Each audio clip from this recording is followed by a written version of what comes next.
18, he's handsome, he's tall, he's rich. He's got the whole ball. He's unleashed in New York City. Are you sure you want to reverse Roe v. Wade now?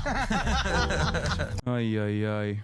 Anyway, let's listen to fucking Donald Trump. I want to hear Donald Trump on Andrew Schultz. Let's see what let's see what my goat is saying. Try to take you out. So I'm going to give you some big breaking news, right? I'm going to make this country great again. It's not a great country right now. It's always a great country. See, It's always a great country. Okay, but I'm good with names, you know. You are. Tampon Tim was good. Is The that? problem with Tampon Tim, it's hard to say. There are some, like Comrade Kamala. It's a little hard to say. She's not bad, but when you put the names together, it's a little, you got to be able to pume. Did it. That was the best dodge of a question.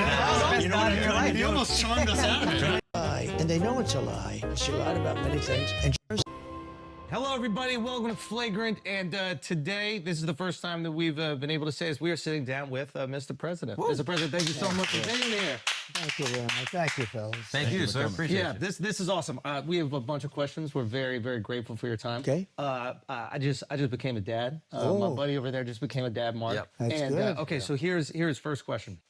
Great. You have these children that are seemingly well-adjusted, successful, and I think most importantly, they appear to like you. Yeah. Okay. They better. I grew up in the I grew up in the city, and there's a lot of people who had like very wealthy parents, and like the kids kind of resent them. They're almost like waiting for them to like die, and they end up in like rehabs and Doing all this drugs, other God stuff. knows what, yeah. How do you raise them in the public eye where they, still become ambitious and successful? So I do have good kids and 5 really wonderful children and different. This is great content, and if you don't recognize this as great content, I don't know what the fuck to tell you. Chat is getting in its own way once again. If you have any issues with this, like this is gonna be good. Very different. Yeah, they are so different. But you know what? And it has 2.7 million views in one day. One thing that was in common that I did, I always used to say when I was with them or when they were leaving a room, I would drive them crazy. No drugs, no alcohol, no cigarettes. I would say that. Did you say that to Don Jr.? Yeah, Don's a little wild. He's a wild. Yeah, he does coke. Yeah, he can be a little tough. He told me a funny story. Go ahead. Okay. I talked to a bunch of people. I was trying to, prepare for this Right, interview. right. He told me a funny story. And he said to me, he goes, once he asked if he could have a couple of his friends over for New Year's. Was it New Year? No, it was July 4th. Right. On top of Trump Tower. Right. And 5 you said friends. yes. He's like, I want 5 friends. You're like, okay, I'm out of town. Go for it. He brings 200 people over to Trump Tower. Okay? That's right. Okay. He says that you weren't supposed to be there. You end up showing up. You hear some noise upstairs. You come up. You go, what the fuck is everybody doing here? Get the hell out of my house. He said he cleaned for the next 36 hours. And he said, to this day, you have never brought up that it even happened. And he said, I'm starting to believe it might not have happened. So said that's can, all you it give happened. him, can you give him closure? No, it happened. No, I can never give closure. You can never forget. A lot of people like to forget things. You can't know. He's a good guy. And, he's taken a lot because he was always a good student. He went to the Wharton School of Finance, which is great, and he did well. But he went into the world of politics not because he wanted to, but because I was there, and I sort of automatically you drag the family in. And this guy, what he had to go through with Russia. Because Dad, they're asking me questions about Russia. I don't know anything about Russia. What's going on? And all of a sudden, he's in front of grand juries. He's in front of Congress. It was a hoax. It was a total hoax. Yeah. This was a made-up hoax by crazy Nancy Pelosi and these, the maniacs. Yeah. Hillary Clinton, who's totally nuts. And this went on for 2 years. And he'd always say, Dad, I know nothing about this stuff. And he'd go before the grand jury. And, Comey, you have Comey, who's the worst, just a bad guy. Just the worst. He went through a lot, and it actually made him tougher. I don't know if that's good or bad, but he's a tough cookie, that one. Yeah. And it made, in his case, it made him tougher. Ivanka did a great job. She didn't want anything. All she wanted to do was get people jobs. I would have made her the ambassador to the UN. I wanted to do that. I think she would have been What? I do think this is bad as a softball interview, man. You criticize it for other people you don't like. Why not Trump? Wait, what? Yeah, I know it's a softball interview. What the fuck are you talking about? We've moved past that point. Now is the time to see how normies are going to see Trump in an appealing fashion and what that might do for his election chance. Yeah. After the Theo Vaughn shit, I was like, bro, Donald Trump is getting humanized at an alarming rate for a lot of the low propensity voters out here in this entire fucking podcast circuit. At first, like, I was like, the Aiden Ross shit is like, you know, neither here nor there. But having said that, since then, he's done a lot of these fucking media placements and he's cooking. He just comes across as like very normal, which is, I think it's definitely working. Yeah, his vibes are very 2016, witty, off the cuff, smooth. Yeah. Been incredible, the whole aura. In my opinion, it's bizarre that you interviewing a Yemeni teenager is considered outrageous and immoral, but clowns interviewing a monstrous war criminal is applauded. The West cesspool of hypocrisy. You don't need to agree with this take, but it's the truth. Oh, no, 100%. No, absolutely. I said this after the America Deserved 9/11 comment. Like, people, I got banned for that. People fucking say Iran deserves a nuke every day. And you get elevated for saying things like that. It's because around these parts, we don't see people on your side of the world as fucking human beings. That's it. That's it. It's pure Western chauvinism. Is the underpinning of empire. It is the only way to keep up Western imperialism without ever considering the violence that we're dishing out. She would have been great, but she didn't want that. She didn't, and that would have been a very glamorous position. Yeah. She would have been. Did we forget that this man literally just said Haitians are eating cats and dogs? The fuck are we talking about? He sounds normal. He does. He sounds normal here. That's the problem. People forget that he said he's eating cats and dogs. Well, you know how people could remember that? If Kamala Harris actually launched a fucking counter messaging campaign against his anti-immigrant screeds. Like, yes, 2 days ago, this motherfucker said immigrants have bad genes that cause them to murder, dog. That was like not even a week ago. He said that. But especially in this day and age, in this media cycle, if one major group is not constantly hammering that point, people are going to forget. People are going to move past it. So take it up with them, not me. What do you want me to do? How much more can I fucking cover Trump's eugenics? People literally forget that there's a 3-minute ad break at the top of the hour here. Okay? And I repeat that shit at the top of the hour every fucking hour. And people still forget. And then I tell them, if you no longer want to see those ads, all you need to do is subscribe, which you could do for $6 or for free. People forget that too. People forget that you can get gifted a sub if you're lucky. Here's a 3-minute ad break now. Been great there. Surely in the interest of impartiality towards candidates, you would consider watching Kamala Harris' interview in full after this? Probably not. The less I watch Kamala Harris, the better it is for her chances, at least in this community. The more I watch Donald Trump, the better it is for Kamala Harris's chances in this community. Because when I watch Donald Trump, I'm going to shit on him. When I watch Kamala Harris, it makes me want to fucking kill myself in a video game. All she did is go to see companies and hire people. She wanted, and she hired, I think it was like 10 million people, some incredible amount of people. She'd go to Walmart, she'd go to Exxon, she'd go to these big companies and see if she could get groups of people hired. Yeah. And she loved doing it. It was great. And there was no glamour, there was no anything, but she got people jobs that made her. So how do you instill the ambition in the kids? I think a lot of kids that grow up with wealth, they kind of are lazy. And they feel like they have no direction in life. And a lot of times they turn to like drugs and other shit. How do you instill the ambition? You know, I've seen a lot of wealthy families where the kids are mostly don't work out too well. Some don't turn out to be bad kids, but they end up hating the father, or the father maybe wanted them in business. I mean, I have one father that's very competitive with his son. He's if the son were more successful than him, he would hate it. He would be unhappy. I said, "Are you crazy? It's supposed to be the other way around." That's awesome. My father was so proud of me. He was a successful guy. Dog, your father bailed you out like 11 times. What are you talking about? And you still bankrupt the casino. Yeah. But my father wanted me to be more successful. I mean, he was so proud of all the things. I wish he could have seen what happened because we did things. But he was, you know, he's just a proud father. What do you think? And I think most fathers are that way. I hope that. But I've known many fathers that are very successful that didn't want that broke up over their son's success. If, you know, in the few cases where the son was more successful, which was very seldom, actually. You know, it's very seldom. You take people like in sports, because in sports you see it, because it's a microcosm of life, but it's quicker. And you'll take like the greatest golfers, and they'll have a son, and he'll be really good as a young. But they never supersede, almost. I can't think of any.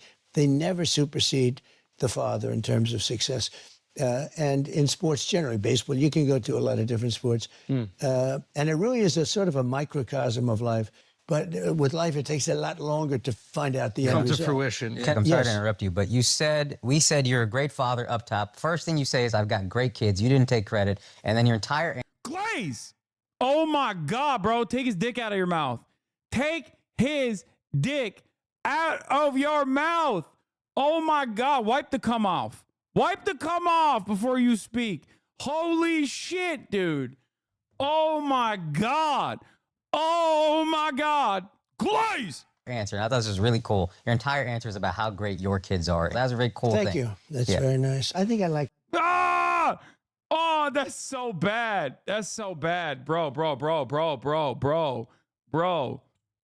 That is, woo! Woo, buddy.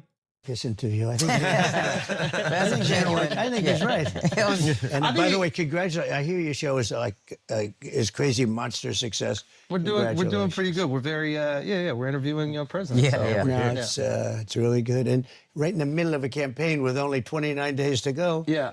And you're taking up time. Don't Yeah, you feel yeah. Just to talk about your family. Yeah, we're just complimenting And you know though. what it is? It's a different world out there. You guys and some others. Yeah. You know, we had the standard television stuff for many years, and that's still. I think it's underrated now. I think it's still very important. But Sure. but there's a whole new thing. Elon interviewed me on something. Yeah. And I think they said 275 million Wow. hits or That's a listeners. lot. That's a on lot of that. people. That was a That's record. a nation. Yeah. But it's a whole new, different way of Can I ask you a question getting the word out, right? About Elon specifically, is he your favorite African American? He's a piece of work, I'll tell you. You know, he's a great guy. Yeah. He's obviously a brilliant guy. Yeah. I mean, when I saw the rocket engines come back, I said, what is that? Like a couple of years ago, I've seen rockets go up and then they crash into the water. Yeah. And I see the engines are coming back and they're landing. It's unbelievable. They're landing. Dude, there's nothing that reminds me that I'm just like not living in the same plane of existence as these people than like the fucking relentless Elon glazing. Every time I hear people talk about him on like these terms, I'm just like, we are not on the same planet, dude. We just straight up are living in alternative realities, I think. I'm in a parallel universe. Like, it doesn't make any fucking sense, dude. Donald Trump himself has made fun of Elon. One of his greatest banger quotes was like, Elon would come to my fucking White House and suck me off. Like, is Elon your favorite African American? Is like, yeah, sure. Haha, it's funny. Okay. I've heard it a million times over. It's neither here nor there. But like, when they just start talking about how brilliant he is, I'm like, how? Like, there's no way you have to believe this. Like, there's no way you can believe this, right? Like, it just, oh my God. It makes no fucking sense. I hate that shit more than like thinking that Donald Trump is a good dad.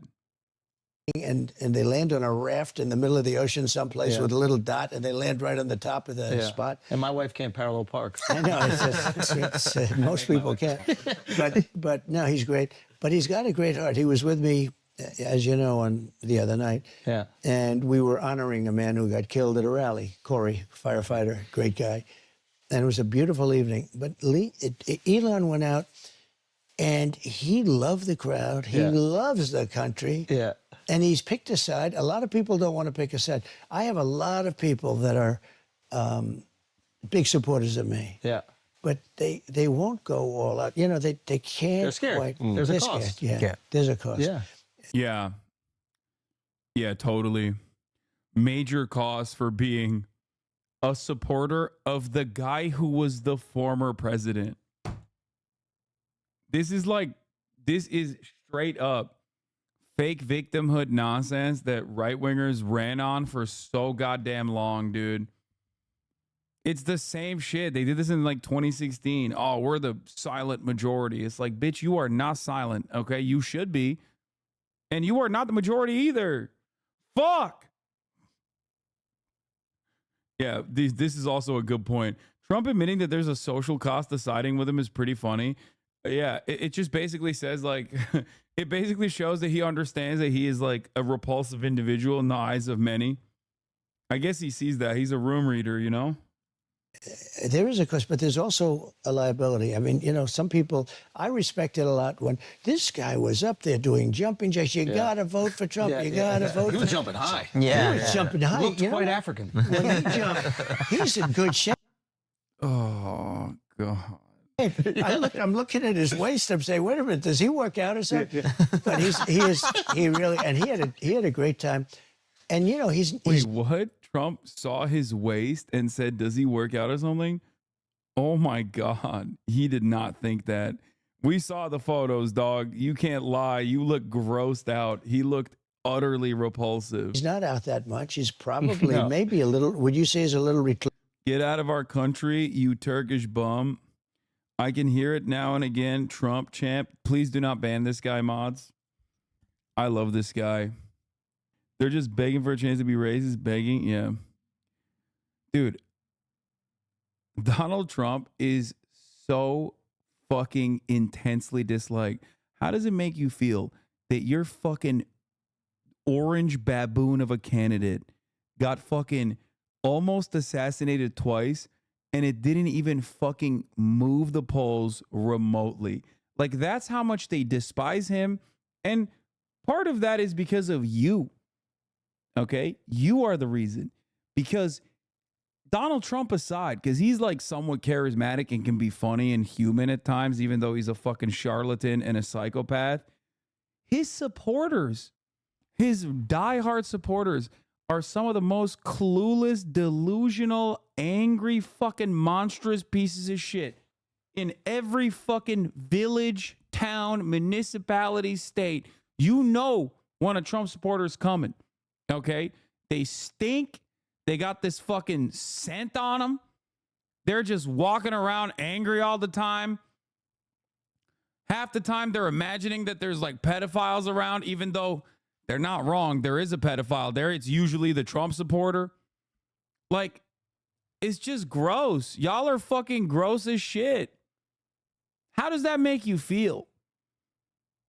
That anger and resentment that you have towards the liberal elites that have ruined your life. Like, you're ruining your life, man. Go take a shower. Take the fucking ugly ass Trump merch off. Take it off your body. Be normal. Stop reading shit on Facebook. Integrate yourself back into normal society, please. Jesus, Lord, mercy.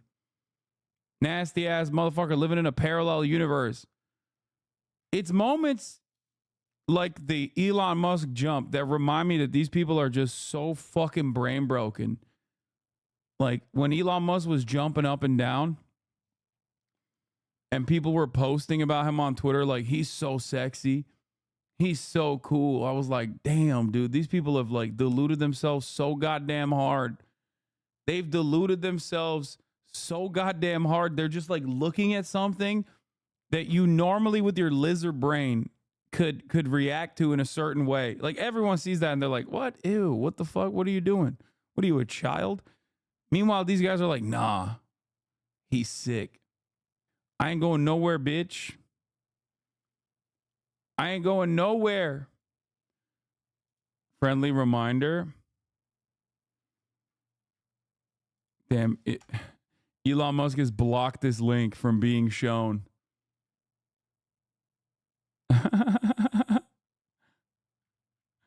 They're like, yo, Trump. Trump is like, I saw. I was like, damn, do you work out? No, he did not think that at the moment. What a dork, dude. What a fucking loser he is. Reclusive, possibly. Yeah. Seems- He's also busy. He's got like 5 different he's very companies. busy and maybe a little reclusive. Yeah. But he had the greatest time. He was saying, look at these people.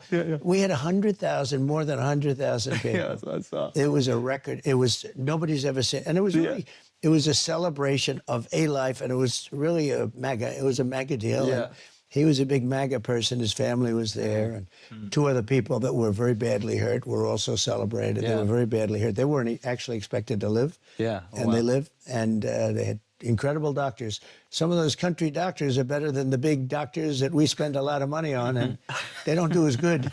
I will tell you right now. I don't want to knock anybody, but those country doctors saved 2 people, because I was told that 3 would. Country dog. No, think of that. 3 would be in trouble, and 3 were going to now Corey immediately, but the other 2 were so bad that they thought they wouldn't make it. Yeah. And those country doctors, they pulled them together. They did a great job. Okay, so you're going back into this place where, you know, there was this assassination attempt. You can also tell, like, again, his resentment for anyone that doesn't immediately live in New York or Miami, Florida, is so apparent. He's like, those country doctors, you know, they're veterinarians, basically. They're working on animals for the most part. He is such a fucking elitist, dude. They hit you. Headshot. Yeah. You survive. That, like, straight up, imagine Kamala Harris saying some shit like that, bro. Oh my God. Oh my God. They would be fucking, they'd be like, wow, Kamala Harris, bi-coastal elitist, talking about how country doctors can't. There'd be like a Republican TikTok campaign of like every anti-vaxxer nurse across the planet, every anti-vaxxer nurse across the continental United States, fucking doing TikTok dances being like, country girls make do, country doctors make do. Yeah. It was not a good feeling. Yeah. Yeah. Are you Ear looks scared? better, by the way. No, I'm not scared. You know, I have an attitude. It's interesting. It's sort of, it is what it is. Does that make any sense to you guys? You know, you do what you have to do. I felt it was important to go back. A lot of people, I guess, agreed with me because it was over 100. I think they said 108,000 people in the end. That's a lot of people. Super Bowl. And I had no guitar. You know, if you have a guitar, it's easy. When you don't have a I guitar, thought you said Qatar.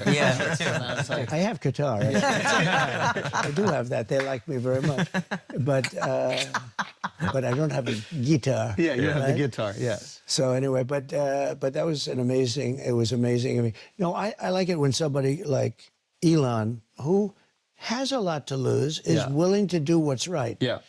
Some people know it's right to do, and I'm not just talking about endorsements and all, but they don't want to do things because they're.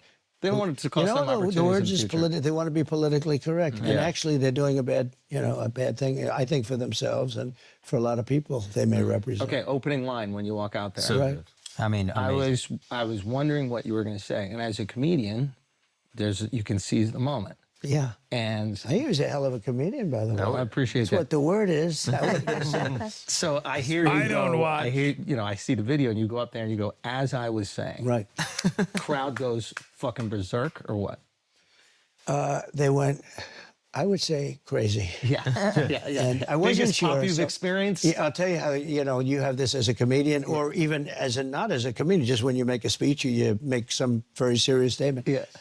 So we're at a very serious and somber thing Event, because yeah. we're celebrating a life that is no longer with us.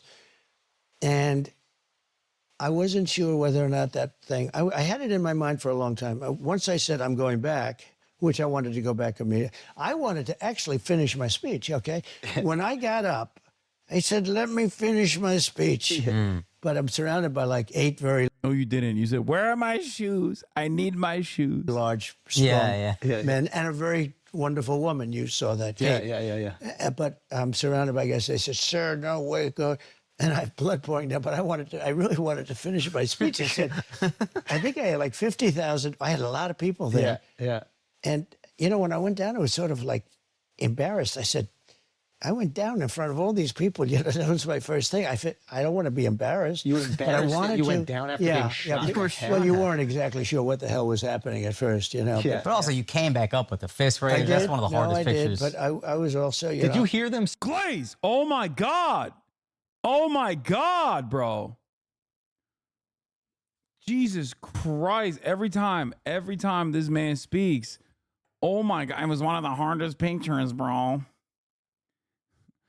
It was one of the hardest pictures, bro. I swear. God damn.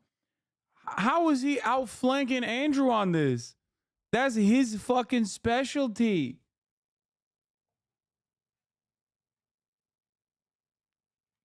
that's crazy that you go on Flagrant and you are outflanking Andrew Schultz on glazing the fucking guest, no matter who it is. That's crazy. Say he's down, or were you just So when I got hit, I assume that it's funny.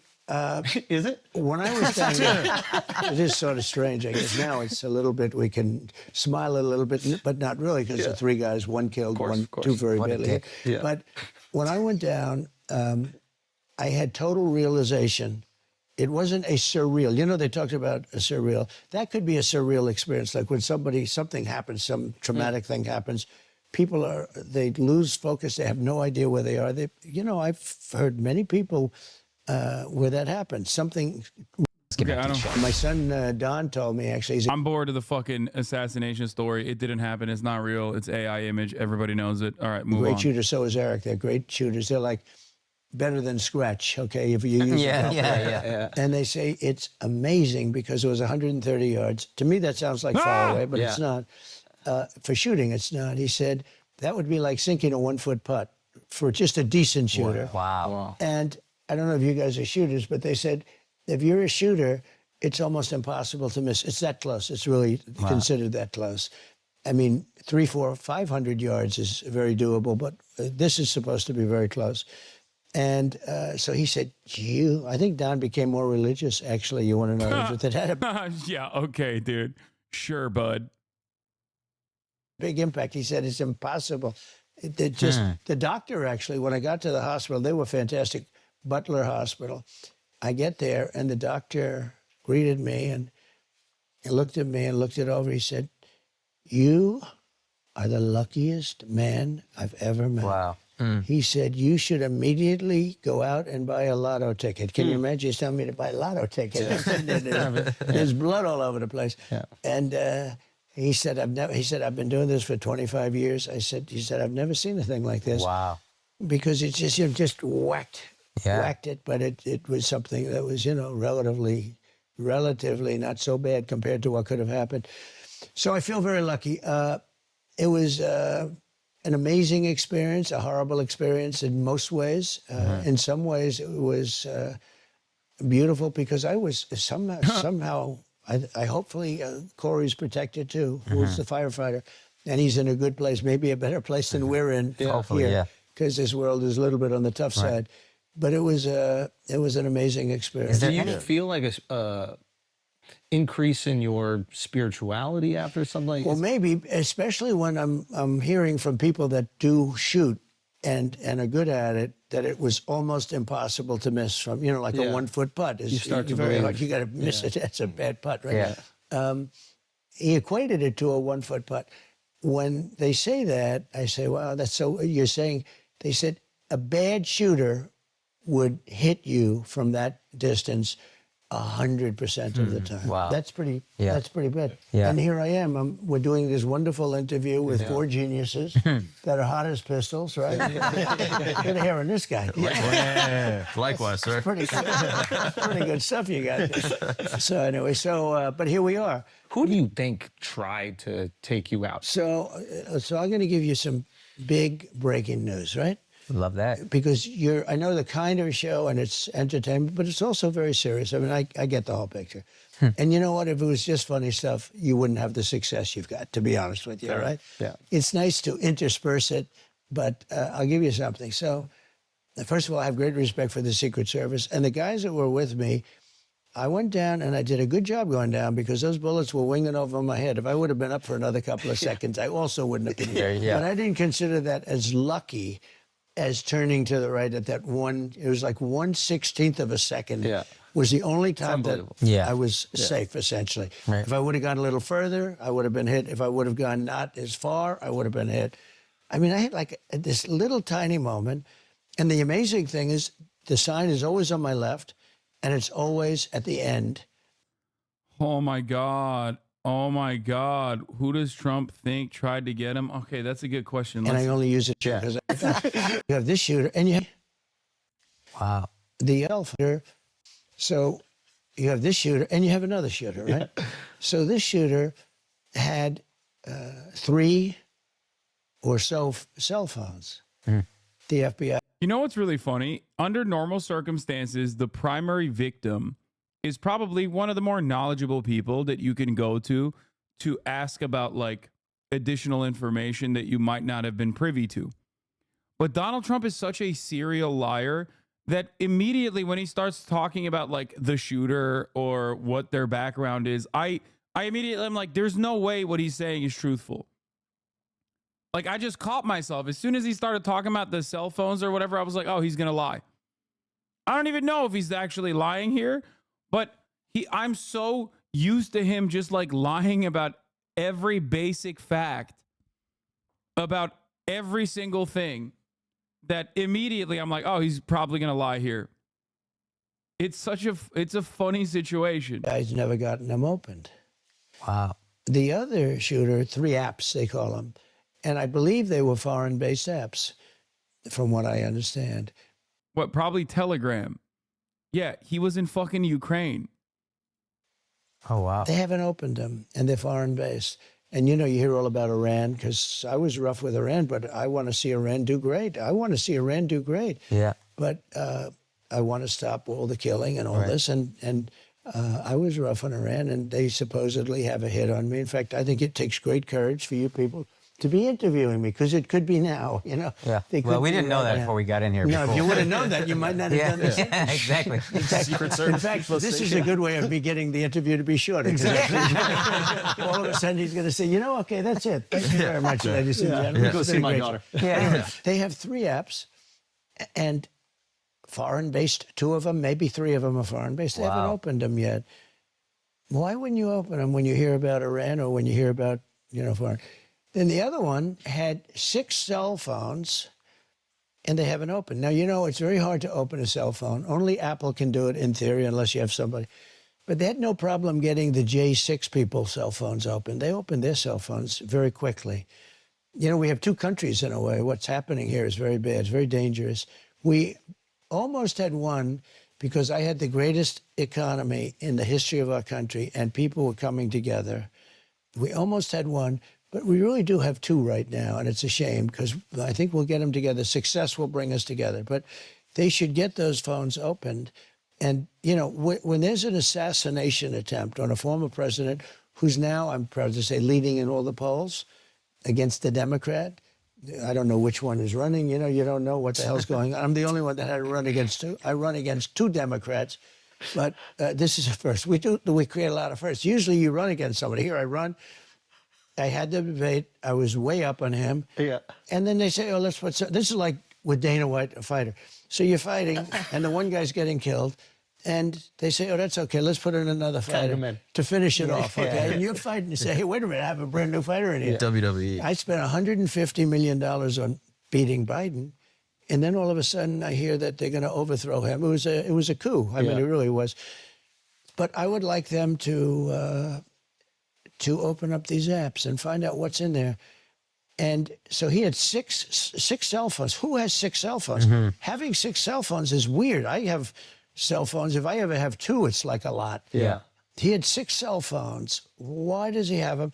And why haven't they opened up those cell phones? So if you had to And guess. it's different. You know, if you're a drug dealer, I think it's terrible in many ways, but I guess from another standpoint, Apple, the primary group, people buy those phones because they will never open them for any reason.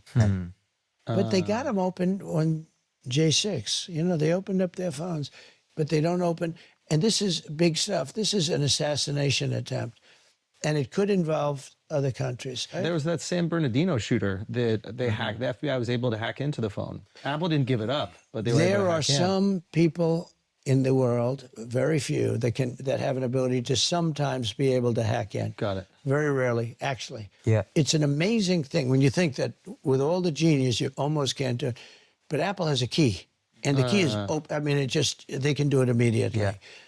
But they don't do it, and they don't do it, and that's one of the reasons that, like, I hate to say it, drug lords feel very confident that they'll never be exposed, and they use their cell phones, their Apple phones, and maybe it's that way with other companies. I don't know. They have Samsung, they have other companies, but it's very hard. Apple's very strong on that.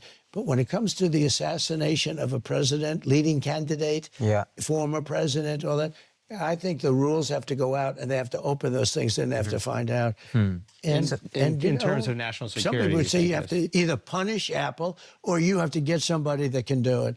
But in terms of national security, so the one guy has 6 phones, lots of messages to people. Who are those people he's calling when he's hiding behind a bush? So if you had to guess, I'm sure obviously you've thought about this a lot. It's an assassination attempt. If you had to guess, who do you think is responsible? These are great questions. What the hell? Okay, reverse glaze. Okay, he got what he wanted. Trump, dude, Trump is so good at making you feel important. He's so good at, like, on these interviews, like, you understand, he is a glad handler. No, it's not a No, 100%, dude. He always does this shit. Dude. He is a con man through and through. This is con man behavior, okay? He is a narcissistic con man, and he is so good after years and years of fucking wheeling and dealing. He's so bad at business, but he's very good at just like, oh, these questions, they're so good. He did this with like Theo Vaughn too, you know? Yeah, what are we talking about? He conned a nation, dude. That's peak, okay? And he still continues to do so. I'm sorry. If you think that he is not a successful con man, I don't know what to tell you. He literally conned like tens of millions of Americans into thinking that he gives a single solitary shit about them when it is so obvious he does not, okay? And he's not like a particularly smart individual either. I don't get these questions from the fake news. Yeah. Rosie O'Donnell's been asking Like this. Deface the Nation. They have the woman on Brennan. She's on Deface the Nation. She was terrible with the way she handled J.D. Vance, who did a great job the other night. He did do a great job. But I don't get questions like that. Did you ever hear of the show Deface? Ladies and gentlemen, it's Donald Trump on Deface the Nation. It's called Face the Nation. They hate me. Yeah, he loves his little jokes. It's called Deface. It's called Face the Nation. But you see what I did there? I call it Deface the Nation. Oh, he loves God, his little jokes, man. Explaining his joke. They spend millions of They would dollars. name a show that? Oh God. Oh, gross. That's gross. Glaze! You did not think it's that funny. God damn. Have some self-respect, dude. You got some cummies in that mustache. Wipe it off, Andrew. Oh, I see. You didn't hear of it. That's good. They spend millions of dollars on the name CBS. Yeah. And then I come along and I say it's Face the Nation. Okay, he's still explaining it. Come on. Yeah. Or Meet the Fake Press. Meet the press. You're good at this. I say Meet the Fake Press. Yeah. Oh, he thinks this is genuine. Trump is reading this as genuine enthusiasm. Oh God. This is so stupid. It's like, wow, oh, tell me more, Mr. President. Spend all this money, and then I say it once, and it goes to millions of people. Yeah. But no, they are fake. But some of these questions are much better. Well, thank you. I appreciate that. I'm honored. Much better. You still haven't answered, though. That was the best dodge of the question. That was almost, that's your second best dodge in your life. You almost charmed us out of it. Trying to get out of it. All right, fair enough. Well, look, if you look at assassinations or attempts, first of all, you realize I'm in a very dangerous business. Yeah. Okay? Yeah. Because 1/10, think of this, 1/10 of 1% of auto races die. Yep. Bull riders, I think that's pretty dangerous, right? Yeah, I don't know much about it, but I think I wouldn't want to be on one of those suckers. No. Yeah. I see them flying off and the hoof is like an inch from the eye, and when it hits the eye, you're gone, Game right? over. Yeah. And they are very, well, it's about the same. 1/10 of 1%. Yeah. They're laughing at him, not with him. He's reading it as they're laughing with him. But the real reason why they're laughing is because they're laughing thinking about their bank accounts, okay? They're like, oh my God, we got a fucking softball interview with Donald Trump. We are going to do such insane numbers, okay? Which they did. 2 million views in a matter of a 24-hour time frame. It's pretty good. And other things. It's never much more than that. That's sort of maxed out, I think. You know, Yeah. race car drivers, bull riders, I think that's pretty much tough. Yeah. UFC fighters, it's none. You know, I don't think anyone's ever actually... Not in UFC, in MMA or boxing. Maybe, unfortunately, it must there was be. those tragic events. Yeah. Amazingly, boxers die a lot. But UFC, Dana tells me it's a safe sport. I say, to me, it's much rougher. But, you know, it's pretty amazing. They've never, in UFC, they've never lost. And they run a great operation. They've never, nobody's died. But with presidents, it's like a substantial percentage. Way higher than we When realize. you look at Lincoln and Kennedy and this and that. I mean, attempts, you go Reagan. through McKinley. Yep, Garfield. You look at a lot of people. I'm in Yeah. a very dangerous Dangerous business. profession. Yeah. I call it a profession. Yes. Yeah. A I like dangerous profession. I like that. I'm sitting with you guys. You have a very nice, safe life. Me? Yeah. So, no, if you said 5%. I think he called us soft. No, Yeah, but think I'm fine of with it. that. Yeah, but think of it. 5%. Yeah. That's a lot. That's high. That's a lot. I And think even the attempts is something like Attempts? 25% Yeah. of attempts presidents have had is getting attempt. into really crazy. numbers. So people don't think of that. You know, you run and you see, and then you win, and you're down Pennsylvania. You're looking at everything. So you're in a That's the danger dangerous stuff. profession. Yeah. And so it's one of those things. I was saying before, though, that, you know, I do a thing called a weave. And there are those that are fair that say, this guy is so genius. And then others would say, oh, he rambled. I don't ramble. If I start a story, what you do is you weave things and you do it. You have to have certain things. You need an extraordinary memory because you have to come back to where you started. Yes. You always, a weave is only good They if don't you give you come credit back. for that. Yeah, it's true. That you could go all the way over here and then I get can back. go so far here or there, and I can come back to exactly where I started. Now, someday when you don't come back to where you started, You're Biden. then you say, no, but the weave is the way. When you're telling, like a story, I was telling a story at a rally the other day in front of thousands of people, and I started off, and then You were weaving them up. something in the story, I actually mentioned Air Force One. It was Air Force One was there. So I mentioned Air Force One, and then I said how I got $1.6 billion off the price of Air Force One. So, but then you have to come back to the story. Where was Air Force One taking you? So anyway, I do a weave. I call it the weave. And some people think it's so genius, but the bad people, what they say is, you know, he was rambling. Yeah. It's not a ramble. There's no rambling. This is a with weave. it. This is a weave. I call it the weave. Good name. I'm not sure. That's another name. We had fake news. Yeah, We came yeah. up with lots of names. Yeah. But the weave is, love I my think we little should make the name. weave a part of that Yeah. stable. Yeah, you really weaved your way to answering my question twice. That's brilliant. So I don't even want to know the answer anymore. Yeah, I'm not trying to keep weaving. I lost interest. We'll weave back. Let's weave back to his question. Because this is where it started. So I'm not gonna lie. I don't even think he's dodging the question expertly. I think that's just how his brain works. I don't even think he's like demonstrating expertise. I think he's just a rambler. Dude, no, you just can't comprehend the weave. Dude, dude, listen.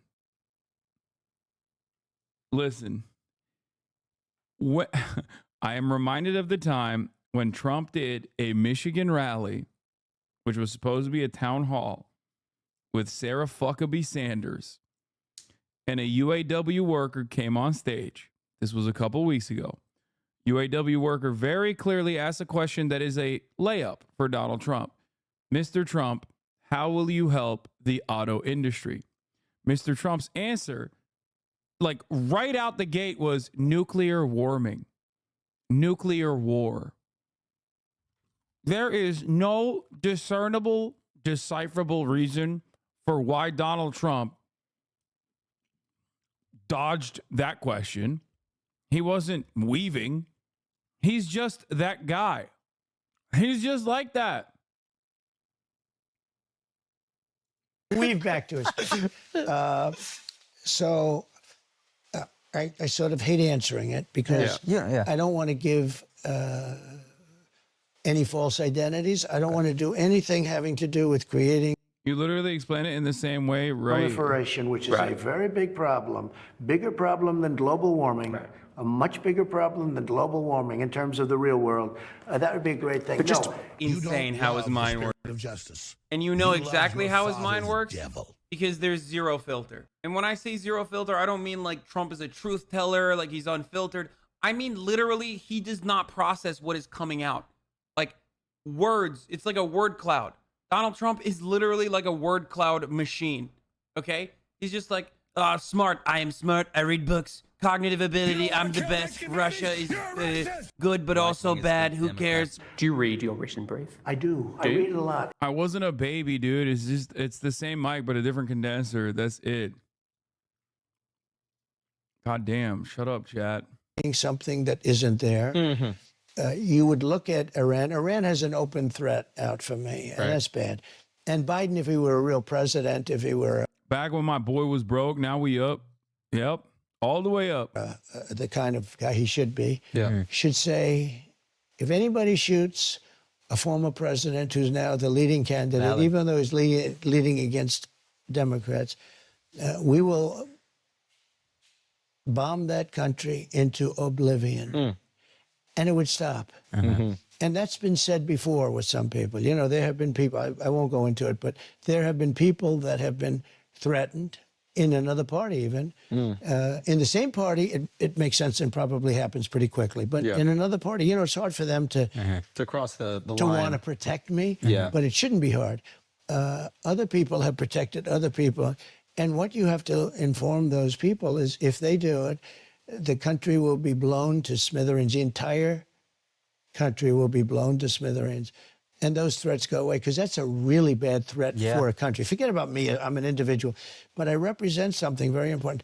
That's a really terrible threat. Yeah. So, I mean, there are others that could be in that category. Look, I took in hundreds of billions of dollars from China at a level that no president took in anything. I had tariffs on China, took in hundreds of billions of dollars. They're still there. That without me, they wouldn't have those tariffs on. So you could say, but no, I think Iran would be the one. All right, guys, let's take a break for a second, because we got to shout out the great. It was tough with other countries, but I got along very well with them. But you know, we were like a pussycat. We were ripped off by every nation in the world, and some of the worst rippers were our so-called allies, people that countries that we supposedly get along with us with, but they're the ones that took advantage of us on trade at a level like, you know, I mean, I ended some of the dumbest trade deals I've ever seen and made them much better for the country. I mean, what difference does it make? I took a terrible trade deal, would make it a good trade deal. But like Japan, I redid the trade deal. South Korea, I did the trade deal. The deals. I went to Abe of Japan. I said, Shinzo, he was assassinated. He was as you probably know, he was incredible, great man. He was a great leader for the people. They loved him.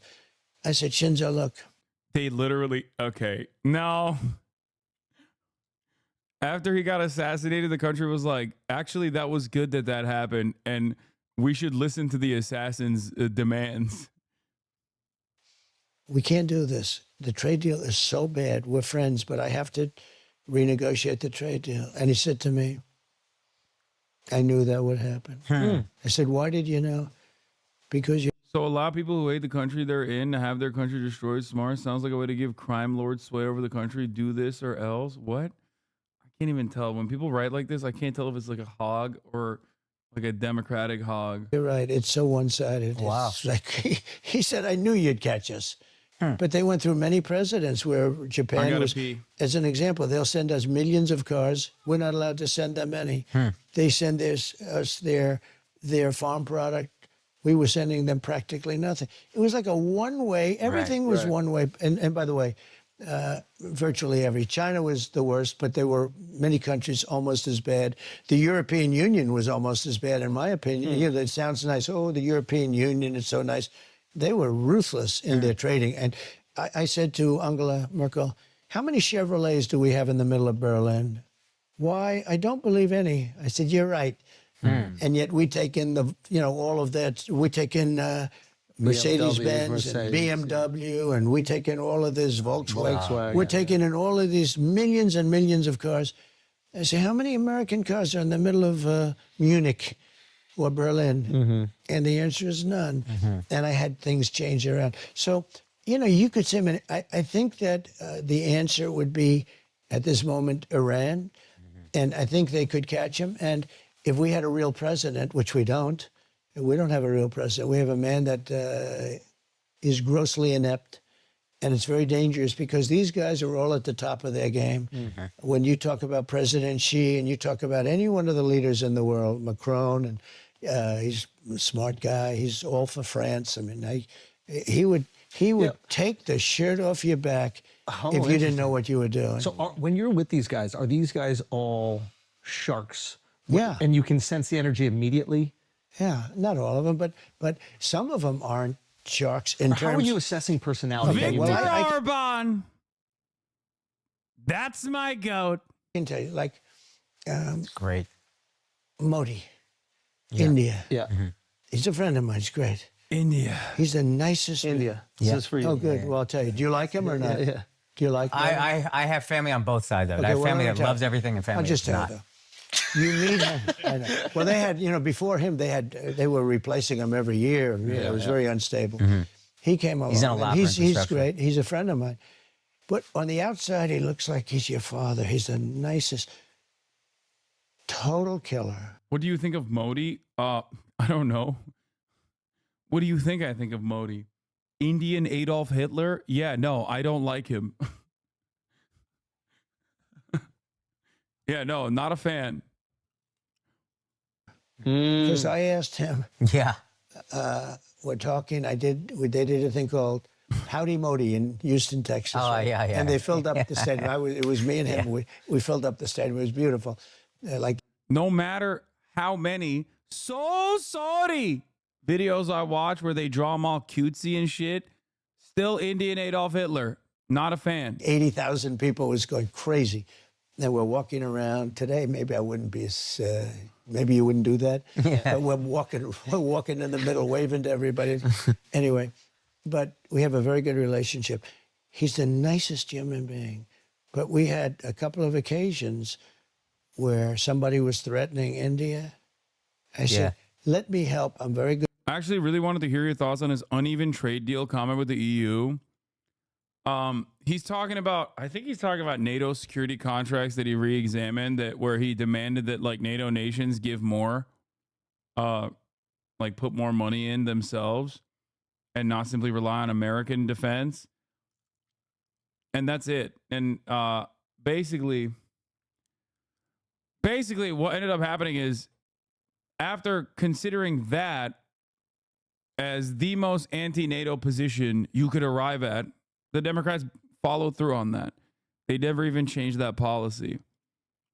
Good with those people. Let me help. I will do it. I will do it. And I will do anything necessary. We've defeated them for hundreds of years. Wow. He was talking about a certain country. Okay? Yeah. You can probably guess the country. Yeah. Can't fathom which. Do you know the country? I'm talking about? Yeah. But I said, whoa, what happened there? What happened? So, no, they're all tough and they're all smart. And some are very good people. He's a good person. There's some are good people and some aren't good people. But they're all at the top of their game. And we have her, who is now more important than him, I guess, although he's still president of this country. And we're talking about nuclear war. And he's not capable. He doesn't even know what it is. He said yesterday, when they talked about should they hit Iran's nuclear, no, you shouldn't do that. I said, no, it's sort of just the opposite. Because the nuclear is the biggest threat we have in the world today. It's not global warming where the oceans are rising 1/8 of an inch in the next 500 years. Right. The threat that we have, the biggest threat is nuclear war. Yeah. You seem Because- concerned about that. I am, because it only takes one. I am. Very true. There are 5 countries now that have capability, and soon they'll have more, and we shouldn't let there be more. And I was at a point very good, despite the Yeah, which is why I ripped apart the Iran denuclearization agreement. That was Barack Obama's signature foreign policy accomplishment, simply because Israel wanted me to do so. Like, I shit on Barack Obama quite a bit. That, unironically, was his signature foreign policy accomplishment. That and normalizing relations with Cuba. And Donald Trump came in and was like, Israel doesn't like this. I'm cutting it out. And it's so funny that, like, yeah, that deal took years to make. Yes, it is a deal that that had European partners working on it for decades. And he was like, "Yep, nope, fuck that." Why are you pro Iran not having deterrence? I'm on board with normalizing relations with Iran if they don't build nukes. That's fine. Like, ultimately, I don't have an issue with Iran having nukes. Okay, I know that this is going to come across as like a fucking crazy thing for me to say. In this day and age, if you want to be a sovereign state, you got to have nukes. You know, this is the Hasan Abi nuke doctrine. Okay, same goes for Ukraine. Big fuck up for Ukraine, giving up the nukes. Don't give up the nukes. Do I got to run the Hasan Abi doctrine back? The reality is no one should have nukes. Okay, no one. But in this day and age, you give up the nukes, you're fucked. You don't have nukes. You literally just said you didn't want him to have them, so nice save with the Hasan Abi doctrine. Yeah, I'm saying that if it meant stopping your nuclear program, that would have inevitably normalized relations with Iran for the rest of the world instead of crippling sanctions, and Iran said yes to it, then yeah, I'm on board. That's it.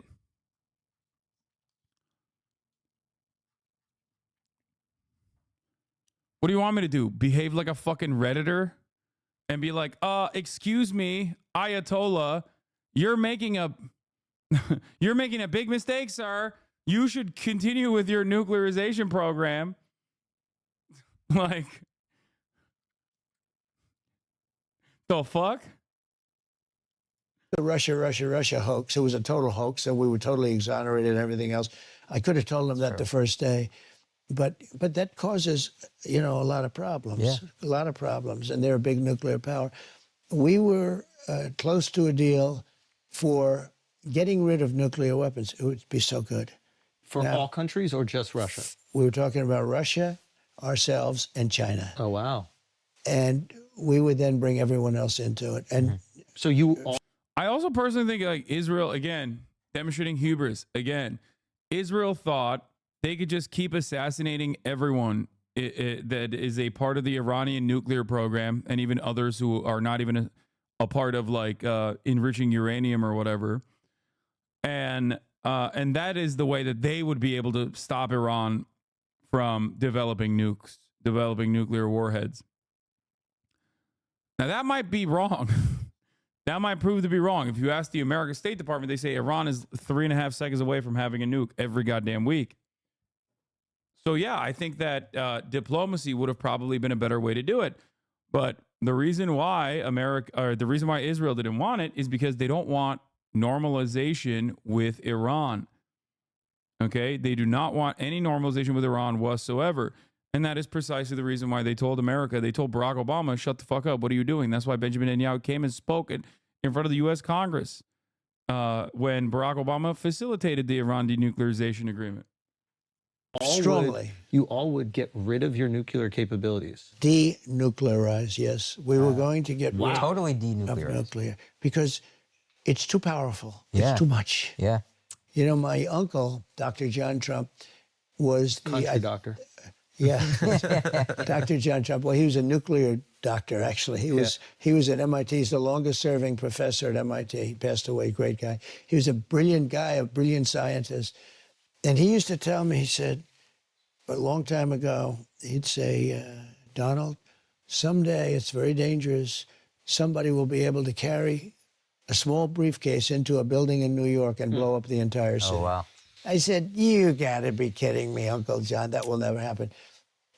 He was like a really brilliant guy. He was there for, I think, 41 years. He's the longest serving professor in the history of MIT. Oh, wow. So when I understand physics and when I understand things well, they say, how come there's good genetics. You know, I'm a believer. Are you guys believers in that? Were your parents funny? Were they comedians? Yeah, my mom's Oh my God, he's gonna do the. Oh, this is my favorite Trump take. This is one of my favorite rare Trump takes. Okay, he's gearing up for it. He's gonna say, because his uncle is so brilliant, he's also brilliant, but he doesn't want to say it directly. So he's just being like, "Oh, you're funny, right? Your parents are funny. That's me and my uncle. Osmosis. It's in the genetics. It's in the genes." side was is Scottish, and Fellow Scottish, yeah. Oh. Scottish women tend to be. You know, pretty- my mom. Yeah. I was going to ask you about that. Yeah. And she was great. Which is that where you get your humor Yeah, from? well, I tell you what, England at the time, they yeah. They fought call them it. for 1,000 years trying to get them undertow. They couldn't England, as they call it. do it. Couldn't do it. They're very tough. That reminds me of my mother, come to think of it. Now, my mother was a It's so funny to fucking make the Scottish come out to be like Irish. Like, no disrespect to the Scots that despise England, but like, historically speaking, I don't think that the Scottish behaved in a similar fashion to the Irish.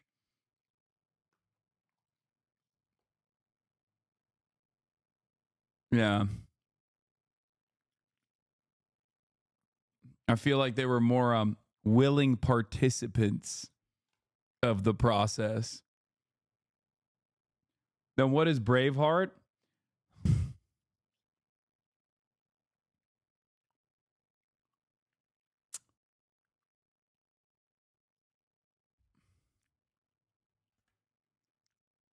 It might surprise you to learn that Dr. John Trump is not the longest tenured professor at MIT.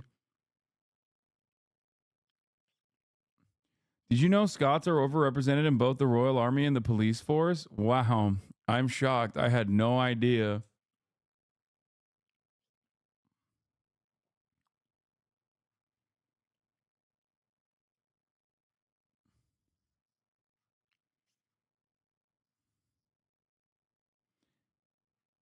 my mother was great. She was Stornoway, Yeah. the Hebrides, right? That's, you know, that's really serious Scottish. Yeah. But she was great. But it is true, when you see Braveheart, that was one of many times, you know, for hundreds Did you of watch years. that with your mom? By To be fair to the Scottish, the pathway was a little bit easier. Like, when you have the worst parasitic force, the worst historic parasitic force at the time, right there on top of you, you know, it's going to be difficult to resist for extended periods of time. That's, you know, that is, I think, the most significant aspect of the difference between the Scottish domination, like the colonial domination of Scotland versus Ireland. any chance? No, I didn't. I didn't get to. I'll tell you, I saw Braveheart. I think Mel Gibson is a very good guy. I've met him. Oh, they are. They literally. Oh, dude. Chat will be like, Trump is such a dumbass, and then Trump is just repeating Chat's exact same talking points earlier. Scotland, Mel Gibson, he's a great guy. I love Braveheart. Braveheart, I'm brave like him. A number of times, good guy. But out there, that was super Mel Gibson in his prime. Oh, yeah. Yeah. So, Unbelievable. and I was on a plane, and there was absolutely nothing to do. It was one of these planes that you couldn't make calls, you couldn't do, and they had tapes. That's all planes for us. And they showed me they showed me, sir, we have 20 tapes. And I looked at the tapes, and they were all, and this was like 20 years after it was made. This was probably 6 years ago. I never saw Braveheart. Okay. And Oh, wow. they showed me a tape. I said, all right, let's put that one on. And within about 4 minutes, I said, this may be the greatest movie I've ever seen. Incredible. It's incredible. Within 4 minutes. No, I'm a Braveheart fan. But you've seen it. Oh, Yeah, dude, yeah. I saw it with my mom. I She was how emotional good, for like a that's- week. I wish I saw it with my mother. But it was great. Was that your Braveheart moment, like after getting shot when you stood up? No, no. You don't, never you take don't my think freedom. of that in those moments. You do what you do. Yeah, thank God you weren't thinking about Mel Gibson. Nah, but he's good. But he was when he in prime time, he was great. unbelievable. I mean, at What a that, run. you know, his look, his way, you couldn't have had a better Yeah. guy playing it. But that was a great movie. So, Yeah. but it is true, England, and you know, Scotland fought at for the years. time, for 1,000 years. I mean, they'd have the battles with thousands or once at thousands, and they run at each other. Tell me that. You think that takes guts? They run at each other. I think so. Knowing they're going to pretty much die, right? The Roman army built walls to keep out the Scottish when they were up in England. Yeah. They were afraid of the Scottish. They were afraid. The Scottish people, they're tough people. They're good people. Actually, they're very great people, but they're good fighters. But your mom was funny. She was funny, yeah. That's what I hear. I hear she had a great sense of humor, and my father loved my mother. You know, they were married for... Yeah. Polar opposites, though? Yeah, my father was German. Serious, but good. He was a tough guy, but he had a good heart. When he walked down the street, and they would say we could walk down the street, he would always give something to... If there was somebody that had problems, he used to have the can and a pencil, you know, the can out. My father would always put $100 in that thing. Oh, wow. He'd always do it. Now, he had a tremendous heart, but he was a tough guy. He was tough. He was just like no nonsense. It was firm. My mother was a woman, and I don't know how your mother felt, but she loved the Queen. Don't forget, the Queen was, you know, the Queen was great. Oh, would she have liked... Because the Queen honored me before she died. Really? She honored me as the president. And that's why they killed her. My mother was a woman. Wow. My mother was a woman. Wow, Mr. President. Brilliant. The Queen honored me, so they killed her. So they killed her. They killed her dead. You won't believe it. They don't want the Queen to honor me as president. In Buckingham Palace. And there's nobody that does it like the English. There's nobody that has that, you know, the pomp and ceremony. But my mother would love that. Your mother, so did she feel strong? So what happened to that fucking Scottish revolutionary tendency there? So your mother would have loved the Queen honoring you? My mother was a woman.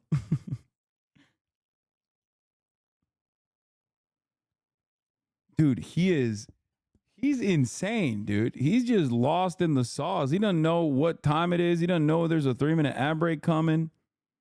He doesn't know he could avoid those ads by subscribing for $6 or for free with a Twitch Prime.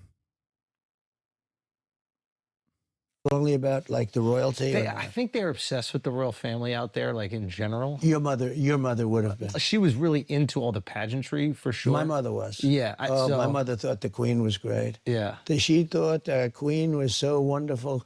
Some of my family hates the English, though. I know. There's some history there. I know. But a lot of it's a hard breakup. You know, they tried to break up Scotland from the rest of the empire, so to speak. Because they got some oil. And it made it by about like a half a point. Yeah. They kept it together, so I hope it stays together. I hope it always stays together. But England, as they say, because it used to be England, but England never could, and they were bigger. Yeah. And they had more people. Yeah. They could never finish it off by capturing Scotland. So it's really sort of... They ended up having to marry together. They married. Yeah. They became sort of subsidiaries, right? Yes, yeah. But it was great. That's interesting with your mother. Guys, that little chunk of this show. Okay, so the humor comes from there, maybe some other things, because I think that's one thing that there's bipartisan support for you, is even the people that are like, I don't like that guy. So many fucking ads, bro. Jesus Christ. We'll go,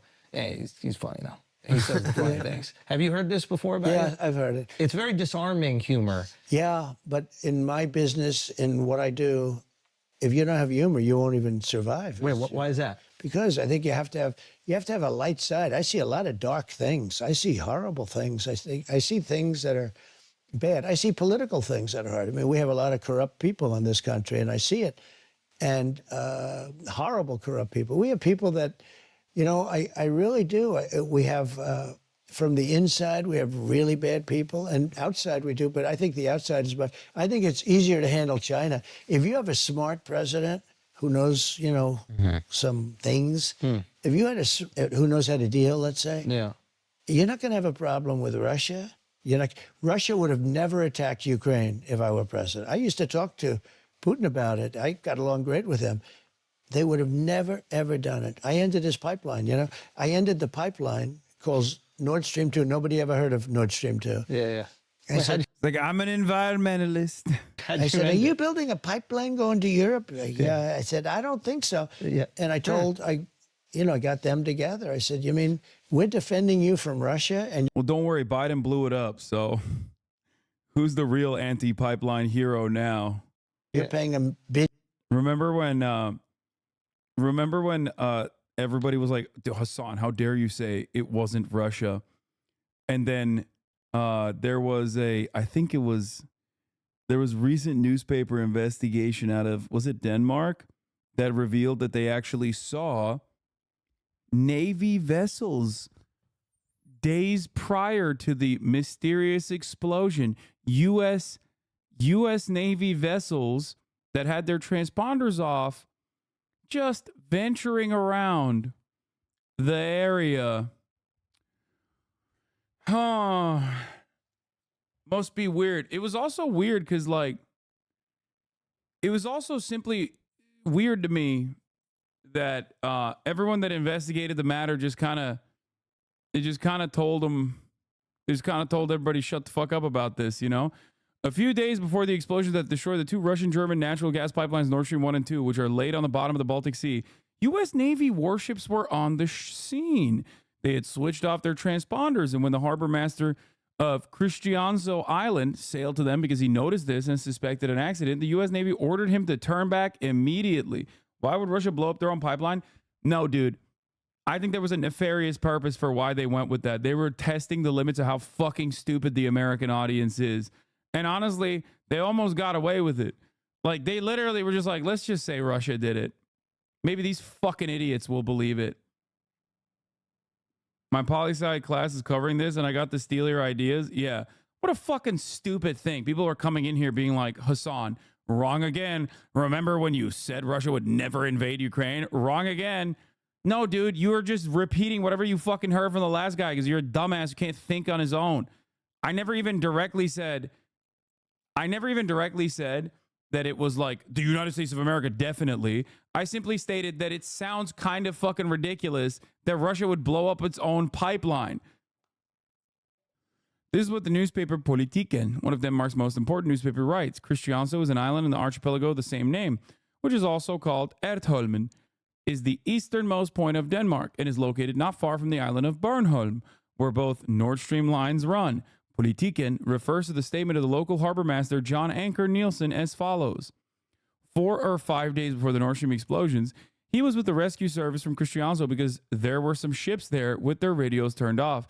It turned out that they were U.S. Navy ships. Way to rewrite history. Wait, what? Me?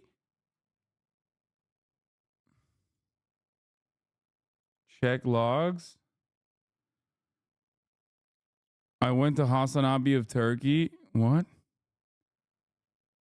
Okay, he's not.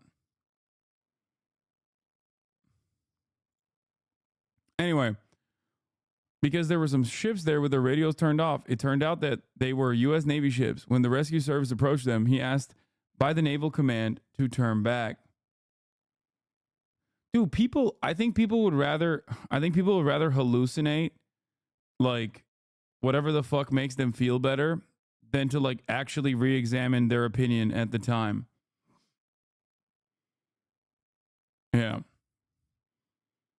Like, people were so incredibly fucking primed into believing that, like, everything I say about Russia or Ukraine is coming from a secret, like, pro-Russia perspective that they just cannot even imagine. Like, dog, when I am on the side of a group, even if the group is considered a terrorism group, okay? I'm on the side of Palestinians. I very openly tell you that. There's never been a moment where I haven't told you that. Never, okay? I'm very open about it. If I was on the side of Russia, I would tell you. I would make arguments as to why I'm on the side of Russia. I would not, like, hide my perspective. This is the thing that I would never understand about my naysayers, about these people that, like, try to ascribe some secret reasoning. No, I'm stubborn. I'm brash. I'm a loudmouth to a fault. Okay.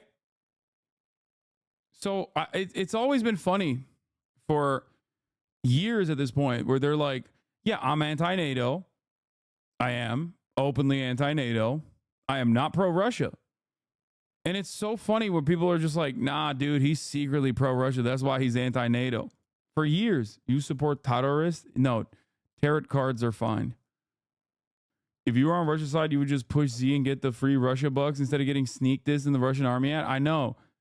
That's why it was so funny when people are primed to believing a certain thing and then all evidence points to the contrary, they just double down on it. Republicans do it on a daily basis. A lot of liberals do this with me when they examine my analysis over, my statements about Russia. I think you're a bit selective with this. Russian vessels were also photographed in the area. That's crazy. You mean to tell me Russian vessels were photographed in the area of their own pipeline? That's crazy. Definitely a lot weirder for Russian vessels to be in the area of their own pipeline as opposed to the United States of America having vessels around that pipeline like 8,000 miles away. I don't think the USA did it because none of the evidence supports it. It's not unusual for USA ships to be there with the transponders off. No, I think it is. I think that even if it wasn't directly America doing it, they were definitely offering logistical support. I think most neoliberals online think all pushing Z are socialists. I think that's why, because they're so online and they think Twitter is real life. Yeah, maybe. Saying that I'm pro-Russia, saying that I am pro-Russian invasion of Ukraine, and continuing along with that narrative for years and years, regardless of however many times I have condemned Russia for doing so and have criticized Russia extensively over these past couple of years, is no different than how Republicans would be like, it's not climate change. I don't believe it. And then when faced with like damning evidence that maybe it is climate change, they just go, okay, weather machines actually. It's no different. You lean on conspiracies and falsehoods to justify the narrative that you were primed, you were justified, or trying to find narratives that prove you right. Denmark's Prime Minister Mette Frederiksen says sabotage is indeed a possibility. We cannot rule it out. It is too early to draw conclusions yet. But this is an extraordinary situation, an unusual situation. And there are 3 leaks. Even with I don't know why people are feigning ignorance. Just say, like, even if you hate, like, there are plenty of people who hate Russia. Okay. Understandable. They're doing some fucking really horrifying things in Ukraine. I don't know why it's so hard. Damn, that's crazy, man. That all the way back then, I'm still also openly stating, Hard for people to admit that, like, America most likely did this. Like, you can, like, this doesn't mean that Russia is all of a sudden in the right for invading Ukraine. You know what I mean? Like, it seems like there's only one party that has the most to gain and has actively said, we will do whatever the fuck we can to stop Nord Stream 2 from moving forward, which they successfully did. And it seems like, they were not happy with like Russia having any sort of dominance over Europe. They openly said, we'll take any means necessary to stop that from happening. So I don't know why people are like, oh man, there's no way this could be America, even though they are the ones who gain the most out of this. It's Europe gets cucked because they're a piece of their energy dependence, like a pipeline that is a part of their energy dependence on Russia is cucked, making energy prices higher. Russia gets cucked because like it's one way, maybe not the most effective, but one of the ways of delivering energy directly to Europe. You know what I mean? Like out of all those players, like it makes no sense for any of those other guys to do it. U.S. with the help of Moldovan Navy SEALs and cows, says Moldovan Mama Liga. Your voice is so much higher. Did you do vocal therapy? Yeah. I got more mask Fuck this. I'm subbing now. This is your worst take to this day. You tricked me and my friend Ryan with your pro-NATO sentiments. We already wrote in Joe Biden on our mail-in ballots, and Ryan is in jail. Anyway, let's continue. Millions of dollars a month for oil. It's not going to work that way. And I ended it. And then when Biden came in, he gave it back. The biggest project they ever had, right? He gave it back. And then everyone said, Trump is friends with Putin and stuff. Putin would say, if you're my friend, I'd hate like hell to see you as my enemy. Think of it. And I put a lot of sanctions on. But I got along with Russia. I got along with pretty much everybody. Actually, the tougher they were, the better I did with them. That's a good thing, not a bad thing, because the other ones are easy to handle. But the ones that I got... I'm going to be interviewed on TV for Univision. What do you think Kamala is getting wrong on the topic of migrants? Thank you. First time being on national television. Easy answer. Kamala Harris. I mean, I don't want to put words in your mouth, so do with this information what you will.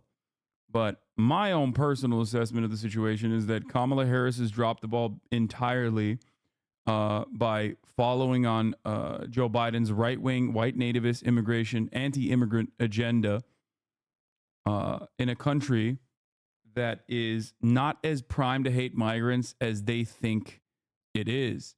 There's plenty of polling that shows that Americans are of two minds, directly at odds with one another in terms of amnesty or setting up pathways to amnesty, while simultaneously looking for increasing deportations in this country. That's what polling shows.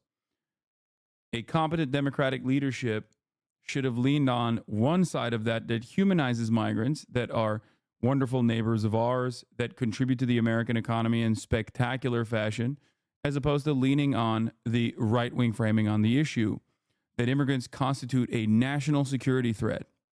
That is completely born out of right-wing hysteria. It is ridiculous, and all evidence points to that statement being incorrect. Immigrants, undocumented migrants, are responsible for less crime per capita than documented and natural-born U.S. citizens. And yet, the Republican Party has dominated discourse on the matter, and the average American now falsely believes that undocumented immigrants are actually doing crimes and are responsible for a greater share of the crimes than even American citizens are responsible for. It's both bad politics and bad policy. It's bad policy because it's harmful policy. It's going to hurt people, right? It's going to hurt the economy if you want to think about it like that. It's bad politics because when you lean on right-wing framing on an issue like this, then all you end up doing is legitimize your opponent's perspective, when that perspective is not born out of data, but instead complete fabrications. Got along with. And they're also the bigger threats. I got along very well with President Xi of China. But when COVID came, I was not happy with him because it came out of the labs. I mean, they released it from accidentally, I believe. You know, a lot of people would say it wasn't an accident, but they got hit very hard. They got hit as hard as anybody in the world. You know, it was late. It was belated. It was a late hit. Yeah. But when COVID came, Where are you getting the figures for crime data for foreigners/immigrants versus citizens?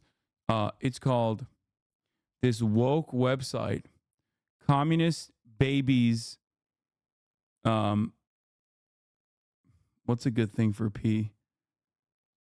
Communist Babies for Poverty.gov, or the other website that I also like to go to is democratichomosocialism.gov.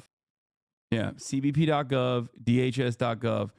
One stands for Democratic Homo Socialism.government, and the other one stands for Communist, I don't even know. Communist Border Policies.gov. I made an unbelievable trade deal with China. They have to buy $50 billion of our product every year. It was nobody could believe I got that deal done. I don't even talk about it because of COVID.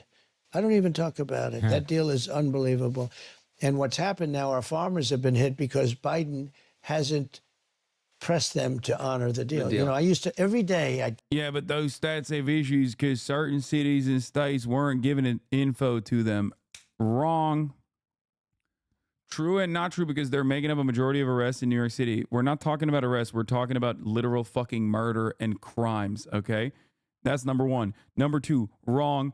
That is actually you're mismatching your talking points. Let me tell you why, okay? The Republican talking point is the local law enforcement, especially in big cities like New York or Los Angeles, are not actually sharing all of their data with the FBI, because the FBI tabulates all of the crime data year over year.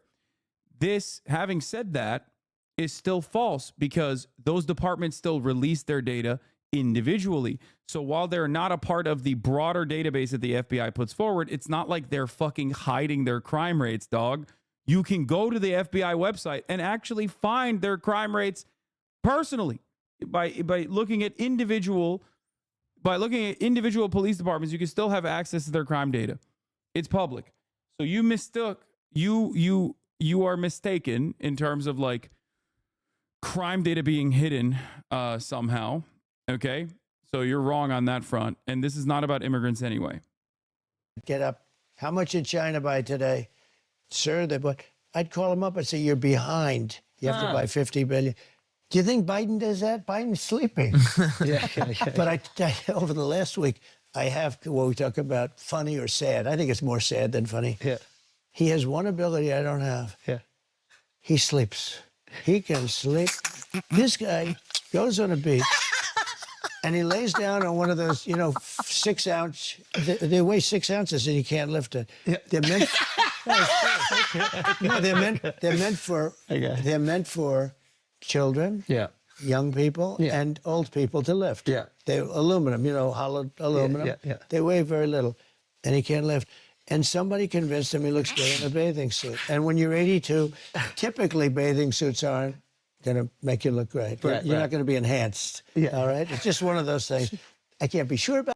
You motivated to do my college essay about this, and further research shows how correct you are. Also got a full score, so thanks. You're welcome. The notion that local police departments from major cities like NYPD in New York or Los Angeles Police Department in LA would be hiding their crime data from the general public is such a funny and immediately disprovable conspiracy theory. And it doesn't matter, because the Republican Party is not even trying anymore. People just take whatever the fuck they say for granted. Like, it is literally the funniest, the fastest disprovable lie that you could make. And yet people still follow through on it. It's very, very funny. I don't even know where it came from. Like, I don't even know how it began. That like these local departments would just like refuse to reveal their arrest records and their crime data in general. I guess Trump said it at a certain point and people just like ran with it. I don't know, because that's too stupid for the Heritage Foundation to cook up.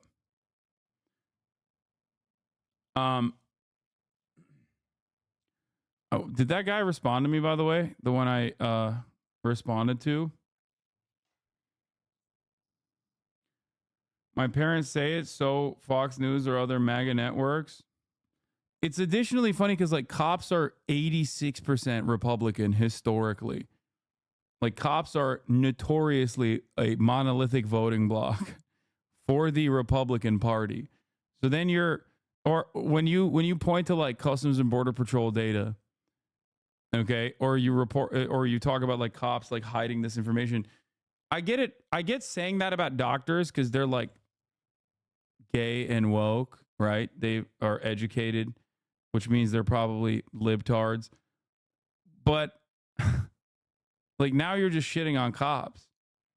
They are your guys. I think the conspiracy started from the FBI statistics not including certain data in the calculations, not necessarily that it was being withheld.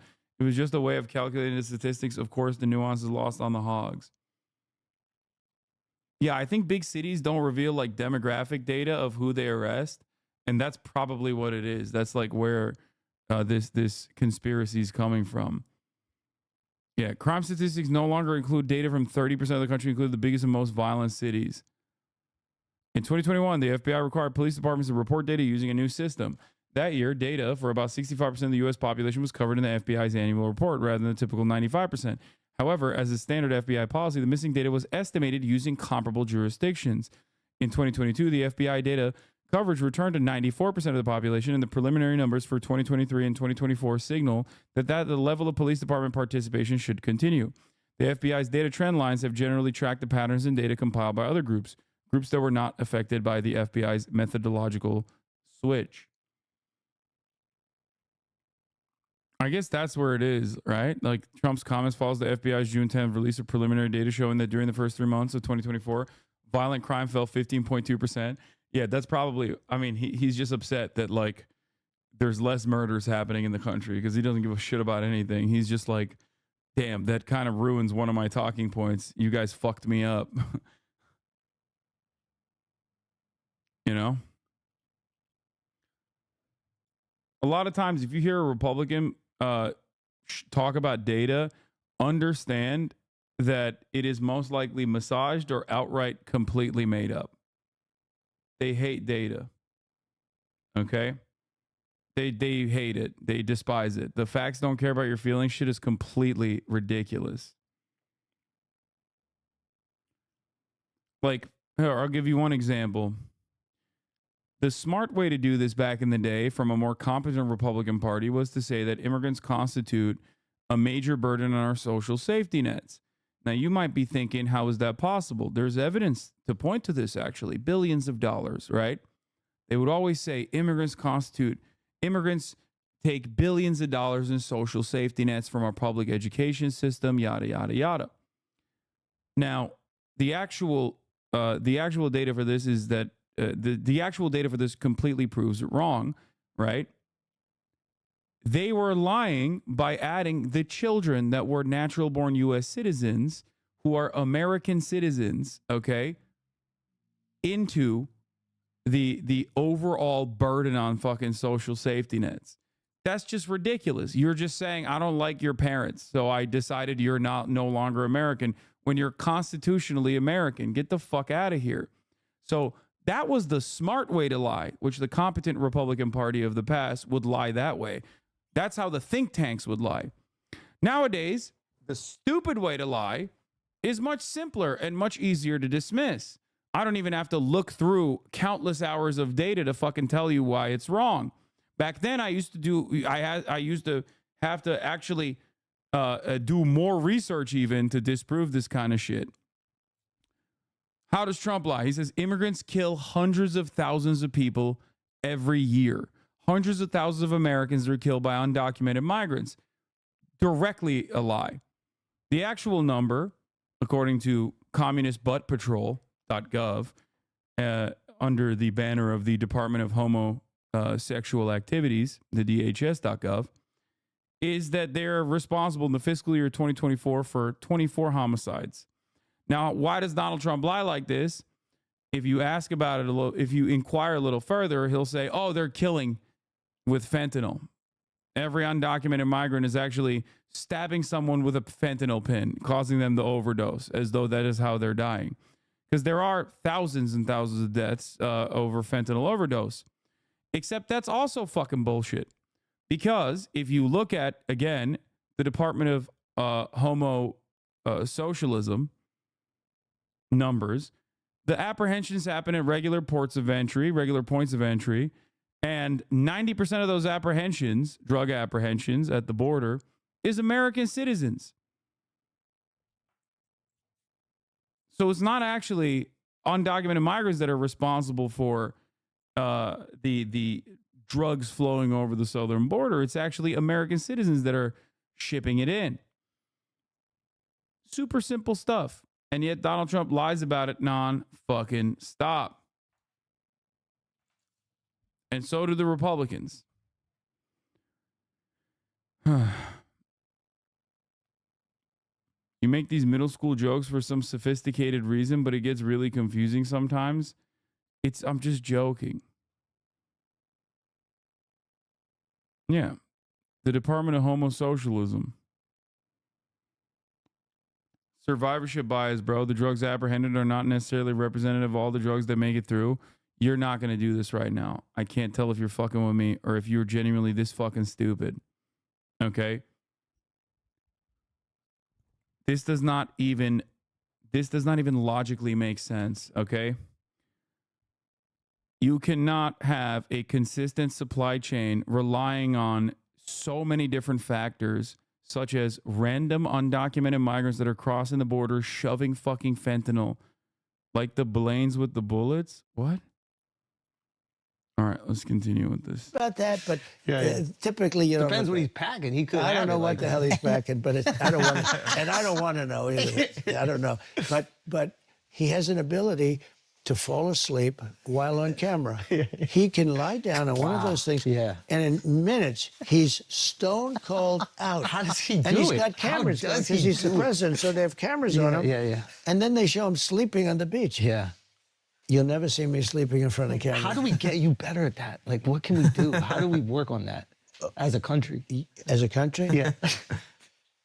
We got to save our country. Look, we are a nation in decline, whether you like it or not. I hate hearing that. I know. I hate That it. hurts me. That It's hurts a- me. it's to a hear. As a horrible- proud American, Well, what you like though is, but we're going to be greater than ever before. So that's, I think, Yeah. the messaging that I think. Yeah. I think that's really nice well, that's to hear. my ultimate message. But Yes. you can't avoid the fact that we've allowed 21 million people into our country in the last 3.5 years. And I don't know your persuasion. I don't know if you guys are liberal or what, but nobody can be happy with 21 million people openly walking into a place we don't know.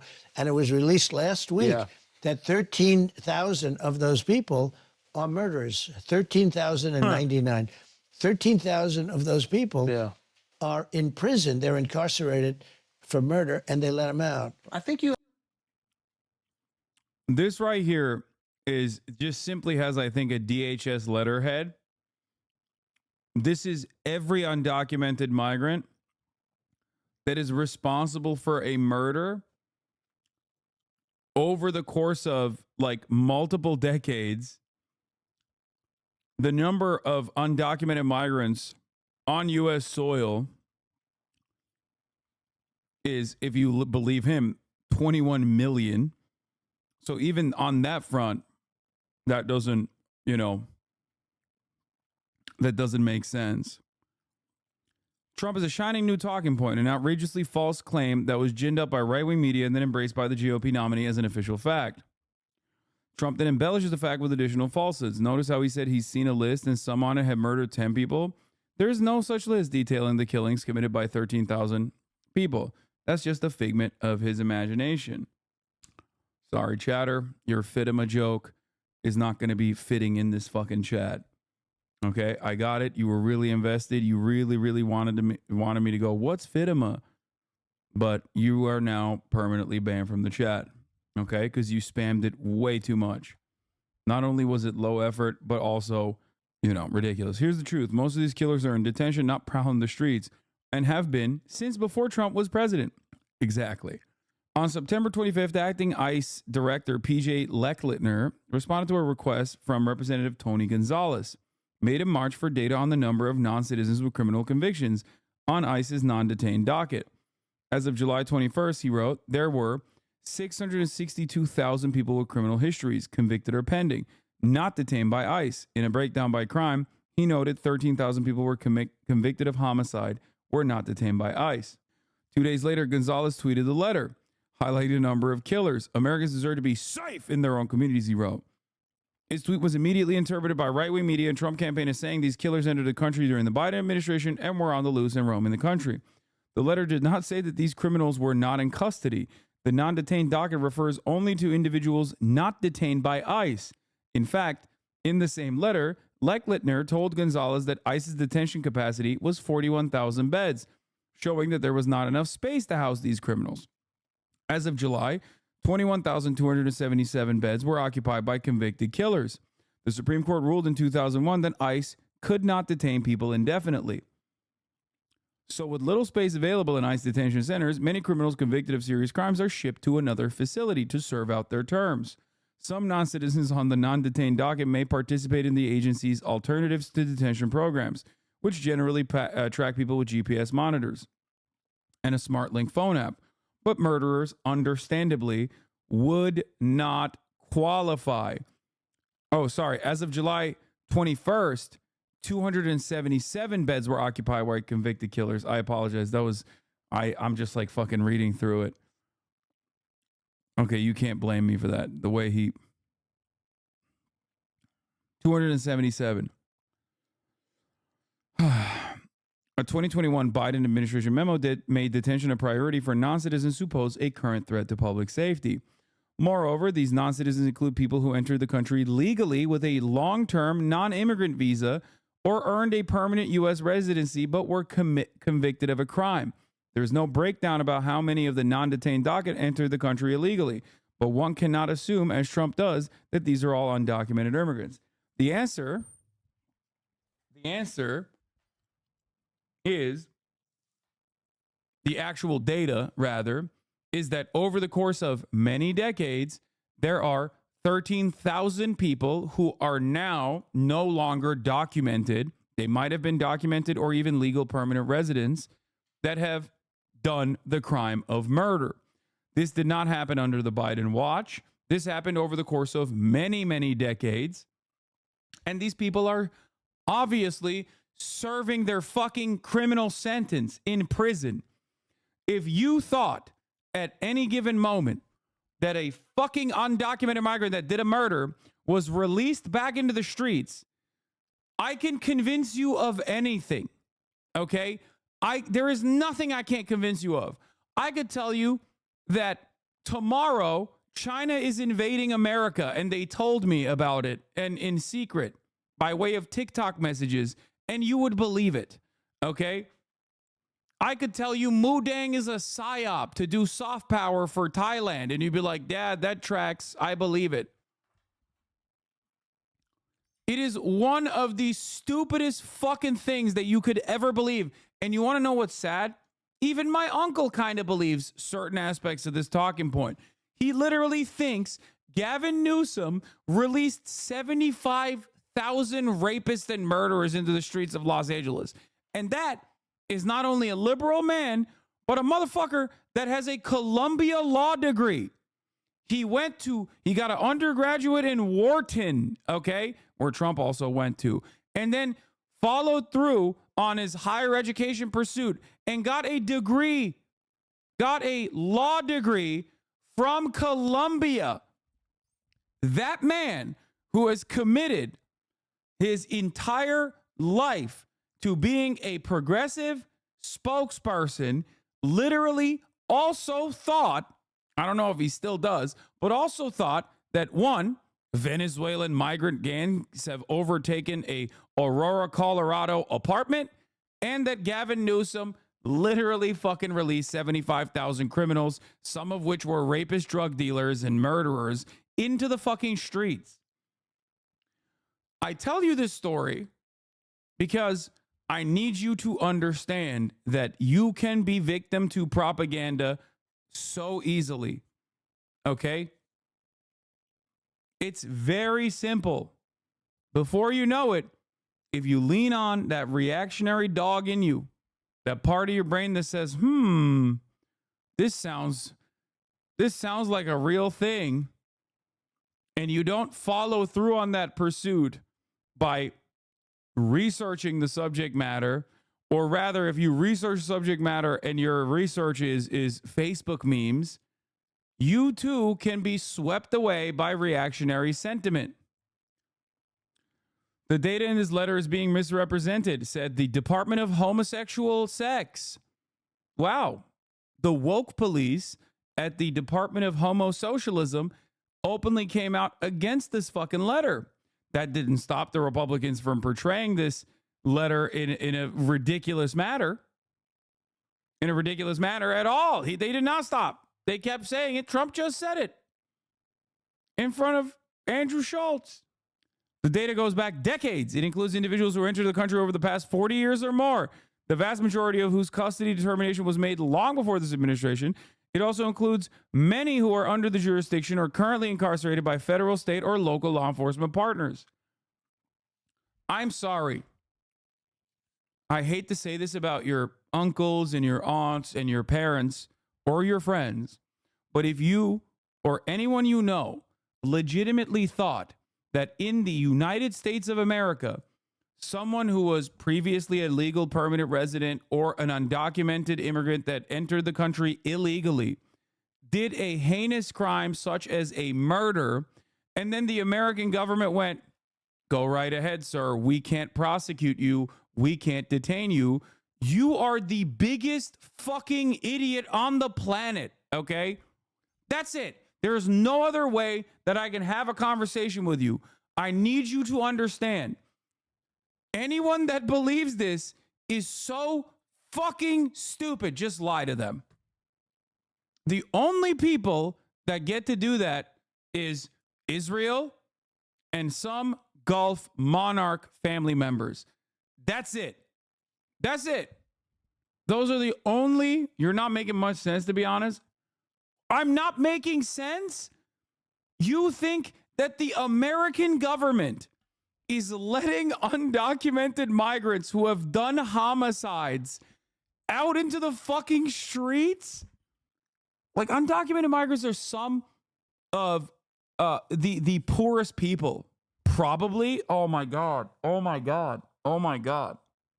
They don't even have fucking adequate legal representation. How the fuck are they? Oh.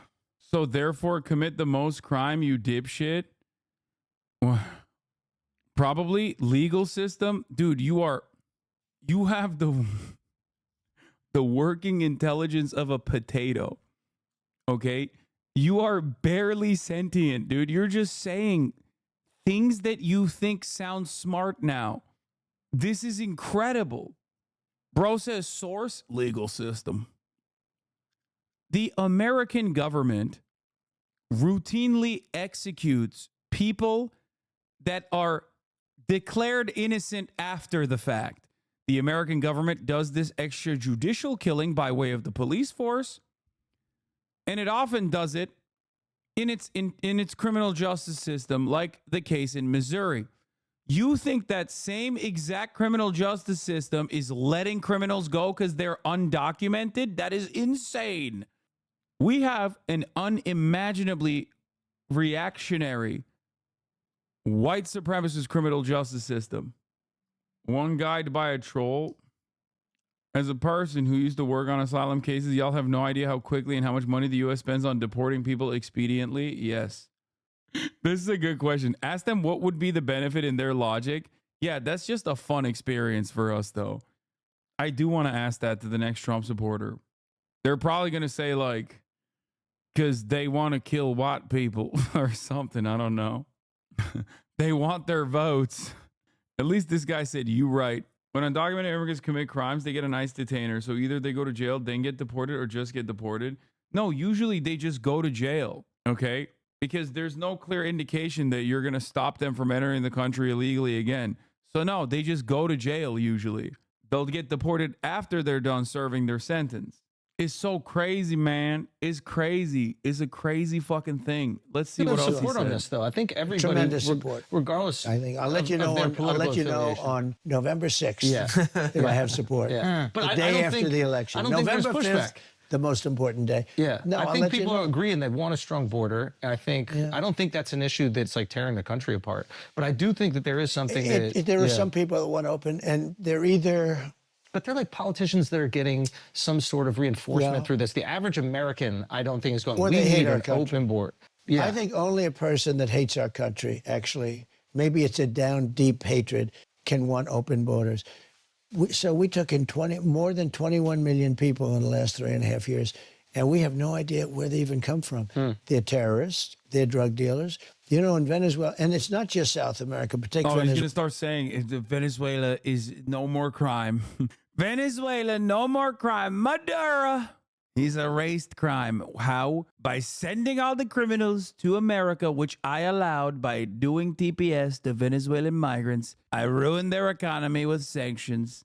And then in a political move, I said, come to America, I give you TPS, which he did. He literally extended TPS on his way out to the Venezuelan migrants. The only group that he did not extend TPS status to was Haitians, and that was after he had already extended TPS status to Haitian migrants as well. He just stopped doing it at the end.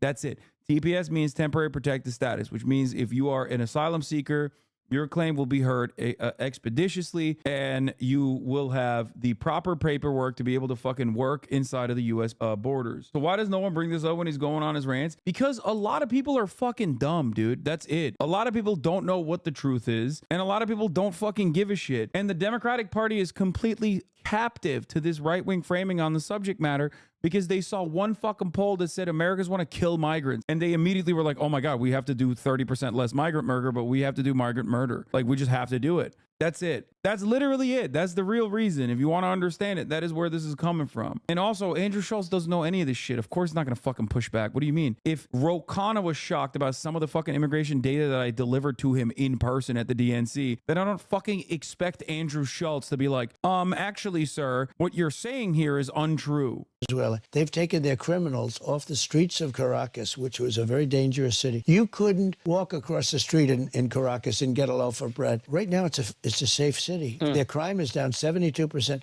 They've taken all of their criminals, almost all of them, and they brought them into the United States and dumped them. That's not true. He did give TPS to the Vuvuzelas before he left office with the Haitians back in 2019. He also gave TPS to people at the top of the hour. You're pretty good at these usually, but not this time. Suck my dick. Okay? How dare you? How dare you actually say the correct information in the beginning and then fucking use that as a segue? God damn it. It's like, come on, man. It's 7 hours and 30 minutes into the broadcast. You can't be cooking me like that, dude. I'm off my game. I'm too focused on, I'm too locked in on fighting disinformation. Asshole. Here's the 3-minute ad break now. Fuck you. That's not ending well. You know where some of them went? To Aurora in Colorado. And they took over the town. They took it over. The whole town? Oh, pretty much, yeah. You know how they took it over? Thank you for the 10 with gifted. guns.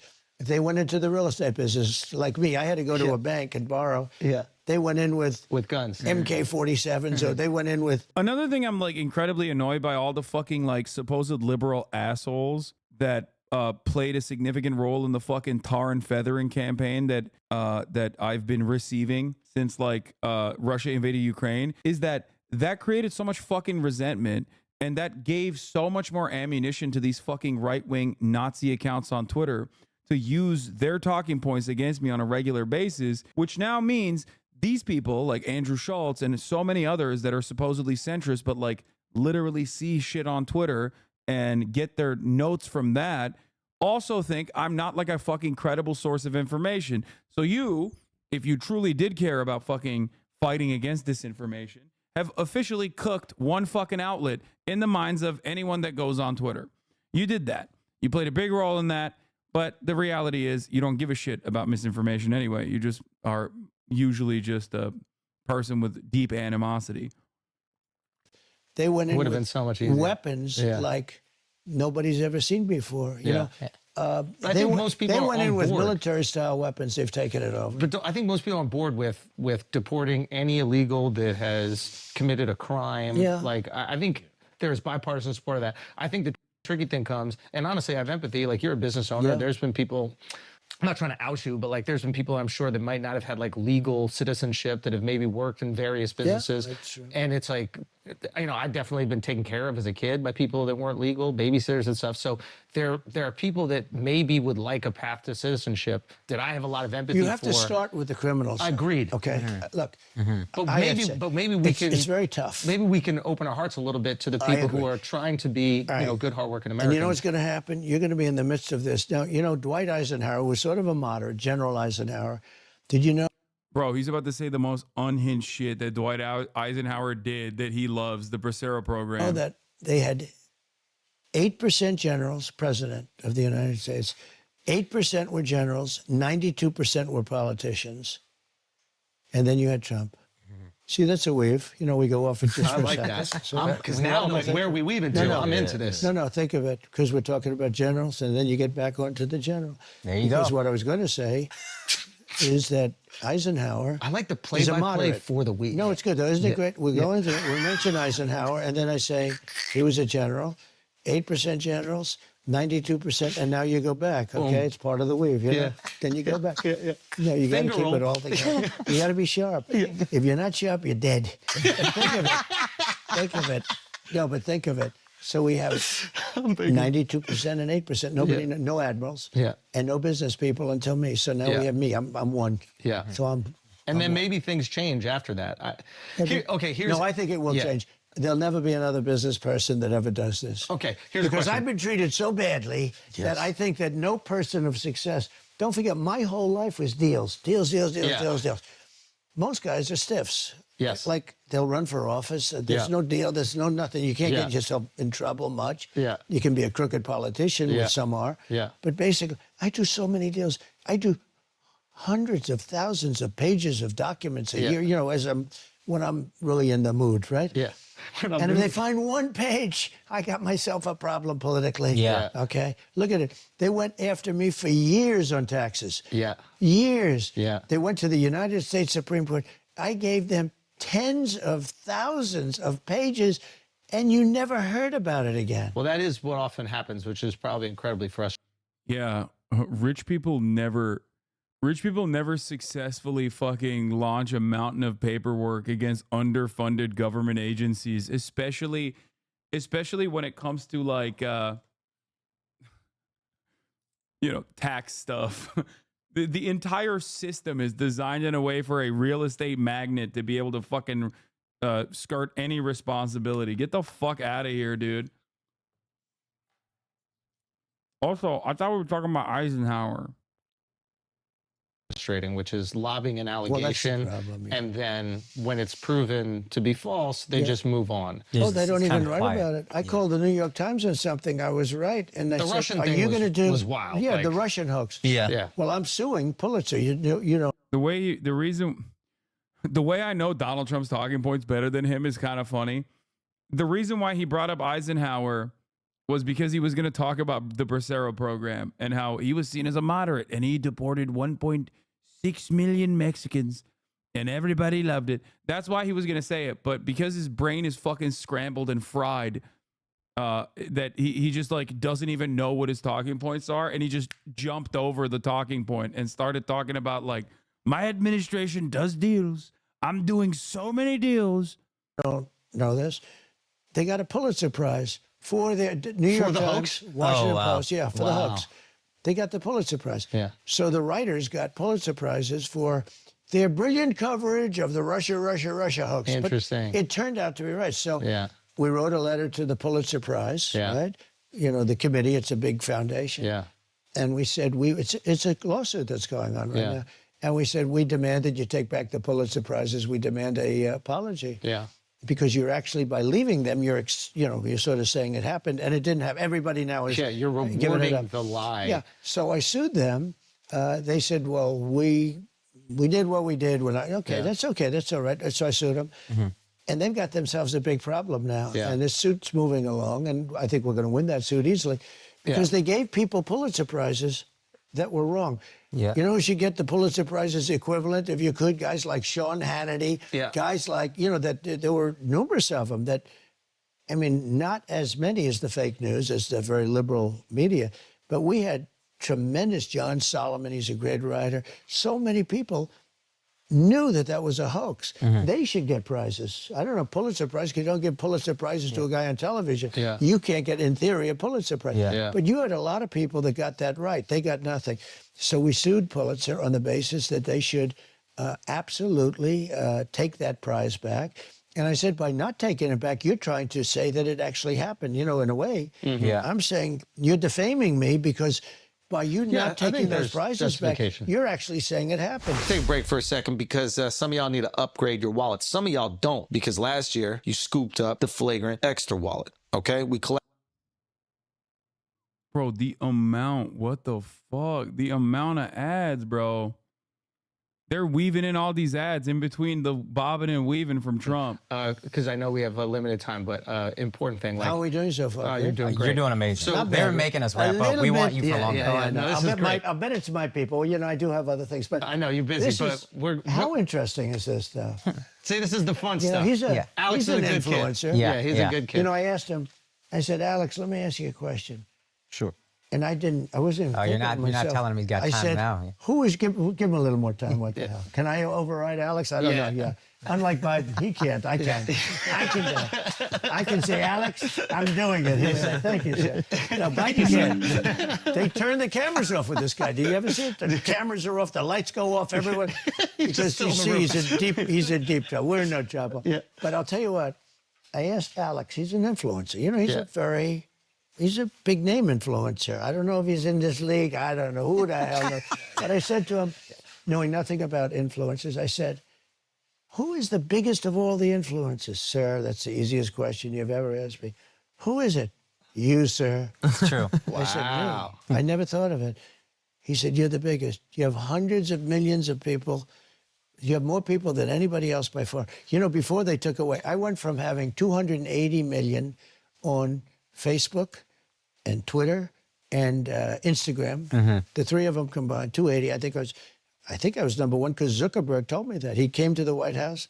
He said, congratulations, you're number one on Facebook. You know, so I went from that to having nobody. That was like cold turkey, right? You'd call that cold turkey. Like, that would be like if we didn't do business with China. One day I said, no more business with China. That's, you go cold turkey, right? And I went and I said, boy, but I had a lot to say. This was after the presidency, of course. You know, they do it after the presidency. During the presidency, they're a little bit... They're very nice. But anyway, I went totally off. I had nobody. And I had all these ideas. And I couldn't get the word out. And I had some good thoughts. And people wanted to hear my thoughts. And I did a thing called Save America. And essentially, it was like the old-fashioned... You guys are far too young. In the old days, what we did, we didn't have tweeting, or we didn't... Hasan, who are you texting? Your mom. Have Truth. Truth is doing great, by the way. Would you please use Truth? I love Truth. Use Truth. Claim to watch Trump to make fun of him. You haven't made fun of him. Okay, y'all are being fucking ridiculous. I spent top of the hour. I already ran it, dumbass. I fucking spent like an hour addressing one of his false statements. Like it takes a while, you know. Why are you platforming Trump without any pushback? Because I like him and I want him to win. Truth, everybody. It's my voice. But I also use X. But I went from having all these people, and I did an old-fashioned press release. It's called. We used to go to press release. And somebody would write up something and send it to all the periodicals. I started doing it, Save America, and they got longer and better and longer. And I started doing it, and man, I had millions of people. Now nobody else could do that because, you know, if somebody puts out a press release, it just doesn't work out too well. But I did it. And it did well, and then I did Truth, and I'm very good friends with Elon, and we owe Elon a lot for what he's done with X, and I use X too. But my voice is on Truth. Cucked. Absolutely the most cucked fucking thing to say. Calling Twitter X Omega cucked. By the proof of the last chatter, you can't be making jokes like that anymore, Lamau. True. Yeah, well, if I primed my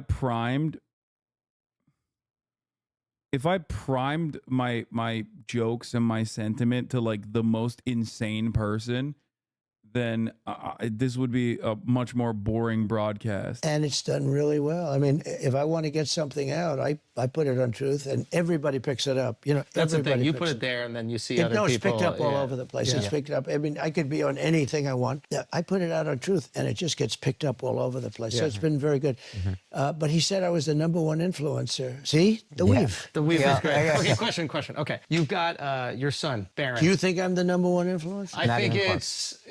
I think it's Rogan. I think it's Rogan. Okay, I can't do this anymore, dude. Dude, come on. Like this absolutely demonstrates like how fucking primed, how locked in, how lasered they are into a very, very specific orbit, let's say. He's not wrong. You see the Spotify charts? Come on, man. Like if Trump is on the influencer equation, then Taylor Swift is. Like, what are we talking about? Like, if we're talking anyone and everyone that is technically considered an influencer, like, who's the most influential person on the planet? It's not Donald Trump. Like, I'm not saying Joe Rogan is not a known entity. It's just when you ask someone who's the most famous person on the planet, your opinion should probably be something like, I don't know, Cristiano Ronaldo, you know, Taylor Swift, something like that. Not fucking Joe Rogan. Are you kidding me? Like, that's so ridiculous, dude. Yeah, it's like saying Kid Rock. You and Kim Kardashian. Like, Kim Kardashian influences the shape of women's bodies and faces. Yo, come on, Andrew, you old, man. Even Kim Kardashian doesn't have that motion no more. Like, you see so many, they're literal Do they want to shape look of like, human beings. Do they want to look like her? They want to look like her. So once we start... I love, dude, Trump gives moodang when he gets inquisitive, though. Like, it's my favorite. Like, look. That was a real question. I love when he gets inquisitive. Look. You and Kim Kardashian. Like, when he was talking to Theo Vaughn, and Theo Vaughn was like talking about cocaine, and he's like, wow, so you like it? You like doing it? It makes you feel good? Like, Kim Kardashian influences the shape of women's bodies and faces. Like, you see so many, they're literal shape of human beings. Do they want to look like her? Do they want to look like her? What are these women doing? They want to look like her. So once we start seeing dudes want to look like you. Yeah. And I see young Jack over there. I think he's trying to do it. Yeah. Jack, Your TikTok guy. TikTok Jack. TikTok Jack. So tell me, you know, this is a little new world. I call him, his name is Jack. I call him TikTok Jack. I'm good with names, you know. You are. You're very good. You are. Oh my God, Glaze! You're very good, sir. Sir, you're the best at names. Some say names didn't exist before you, sir. Hey, yo! This man! Bro, have some decency. God damn. Sir, you're so good at names. Pocahontas. Yeah. We have names. Oh my God! Stop! He's falling over himself. He's dying. You are. You're very good. You are. Pocahontas. Bro, this is like, are you trying to fuck him? Bro, this is like, are you trying to have sex with Donald Trump? Are you sexually interested in Donald Trump? Because, like, the level of fake enthusiasm you're demonstrating in this moment is like, you gotta want to fuck him. Like, that's crazy. Yeah. We have names. What about, and there was... He's rolling on the floor laughing, okay? He's Raffle Mao. Tampon Tim was good. What about The is that? problem with Tampon Tim, it's hard to say. Yeah. In other words, It's a mouthful. it's a lot. He's Ishbal, as the fucking Zoomers say. It's like, that's so good. You said Pocahontas. What the fuck? And you can't stutter it through when you call it. It's really a lousy word to say. Yo, you hear him fucking choke on it? That was him gagging. Yeah. But it's quite accurate, right? there are some, like Comrade Kamala. It's a little hard to say. She's comrade because she's obviously a communist. Yeah. She's horrible. Obviously. That much is obvious. Obviously, she's a communist. So I call her comrade. Yeah. And it's not bad. But when you put the name, Bro, even he doesn't like it. He knows there's no motion there. He's like, it's not the best. names together, it's gotta a pee. little. You got to be able to pume. No, you got to be able to put it out there. What? But we have a lot. What the fuck was that? Hey, yo, what was that? Bro, I'm about to piss my pants. That was A crazy. lot of them I can't go into with you because some of my best ones. Some of my best ones are from the Republican primaries. Oh, yeah. And they're all friends of mine now. Oh, and I now don't you wanna- got to be nice. So I've What taken. about that- Mike Pence? You got anything from Mike Pence? Well, it's a shame because he and I had a very good What happened to him? relationship. Hanging out He somewhere. couldn't cross the line of doing what was right, in my opinion. Some yeah. people would disagree with that, but he had the right to go and put them before the legislatures and have them reassess because they found out a lot of bad things. And he had a lawyer that said he didn't have that right, but he did have that right.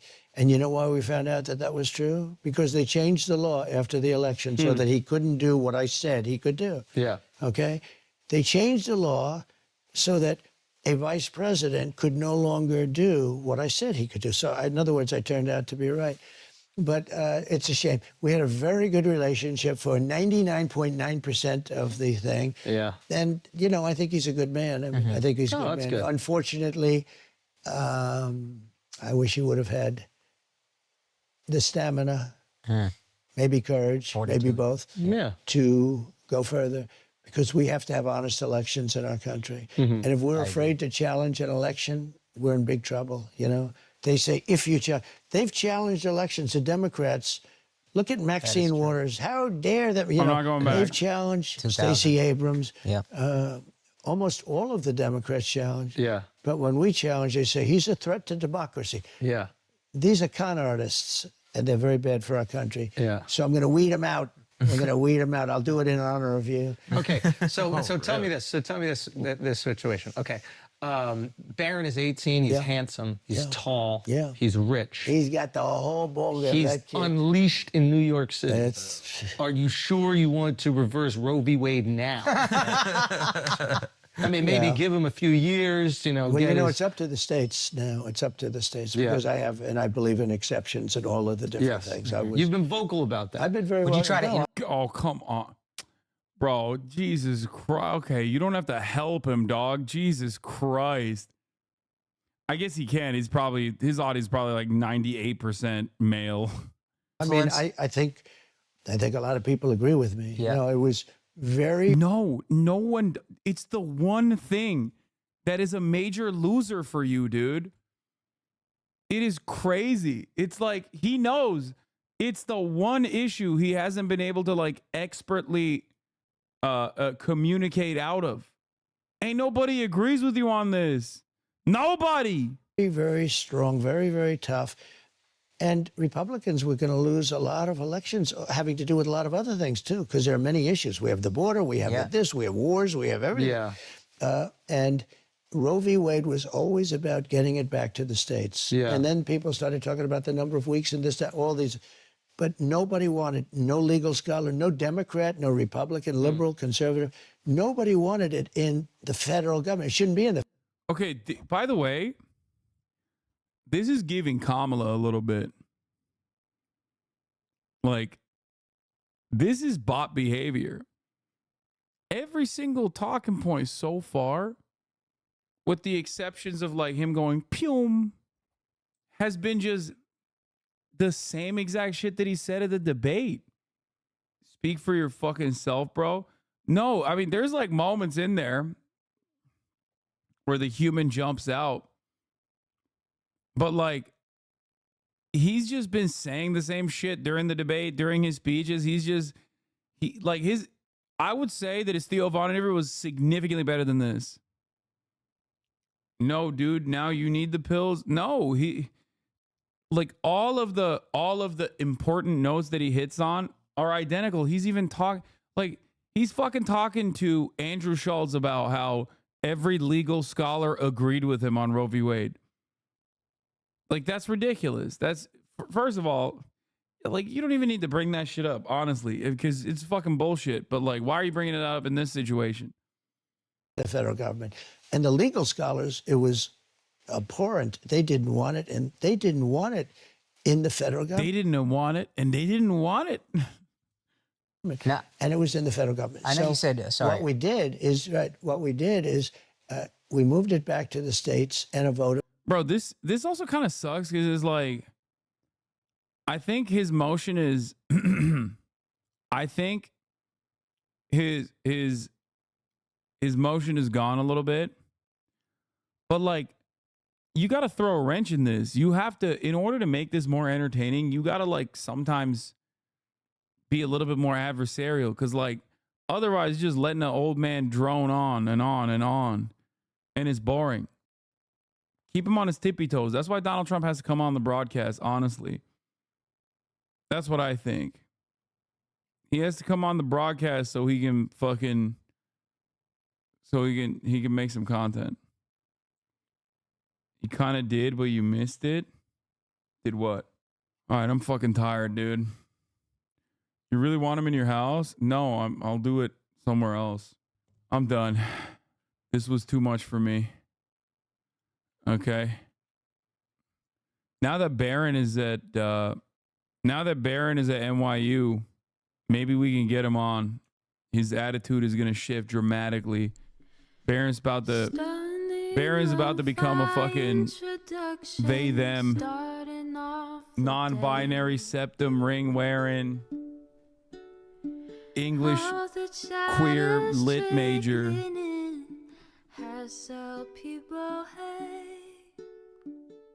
Anyway, I love you guys.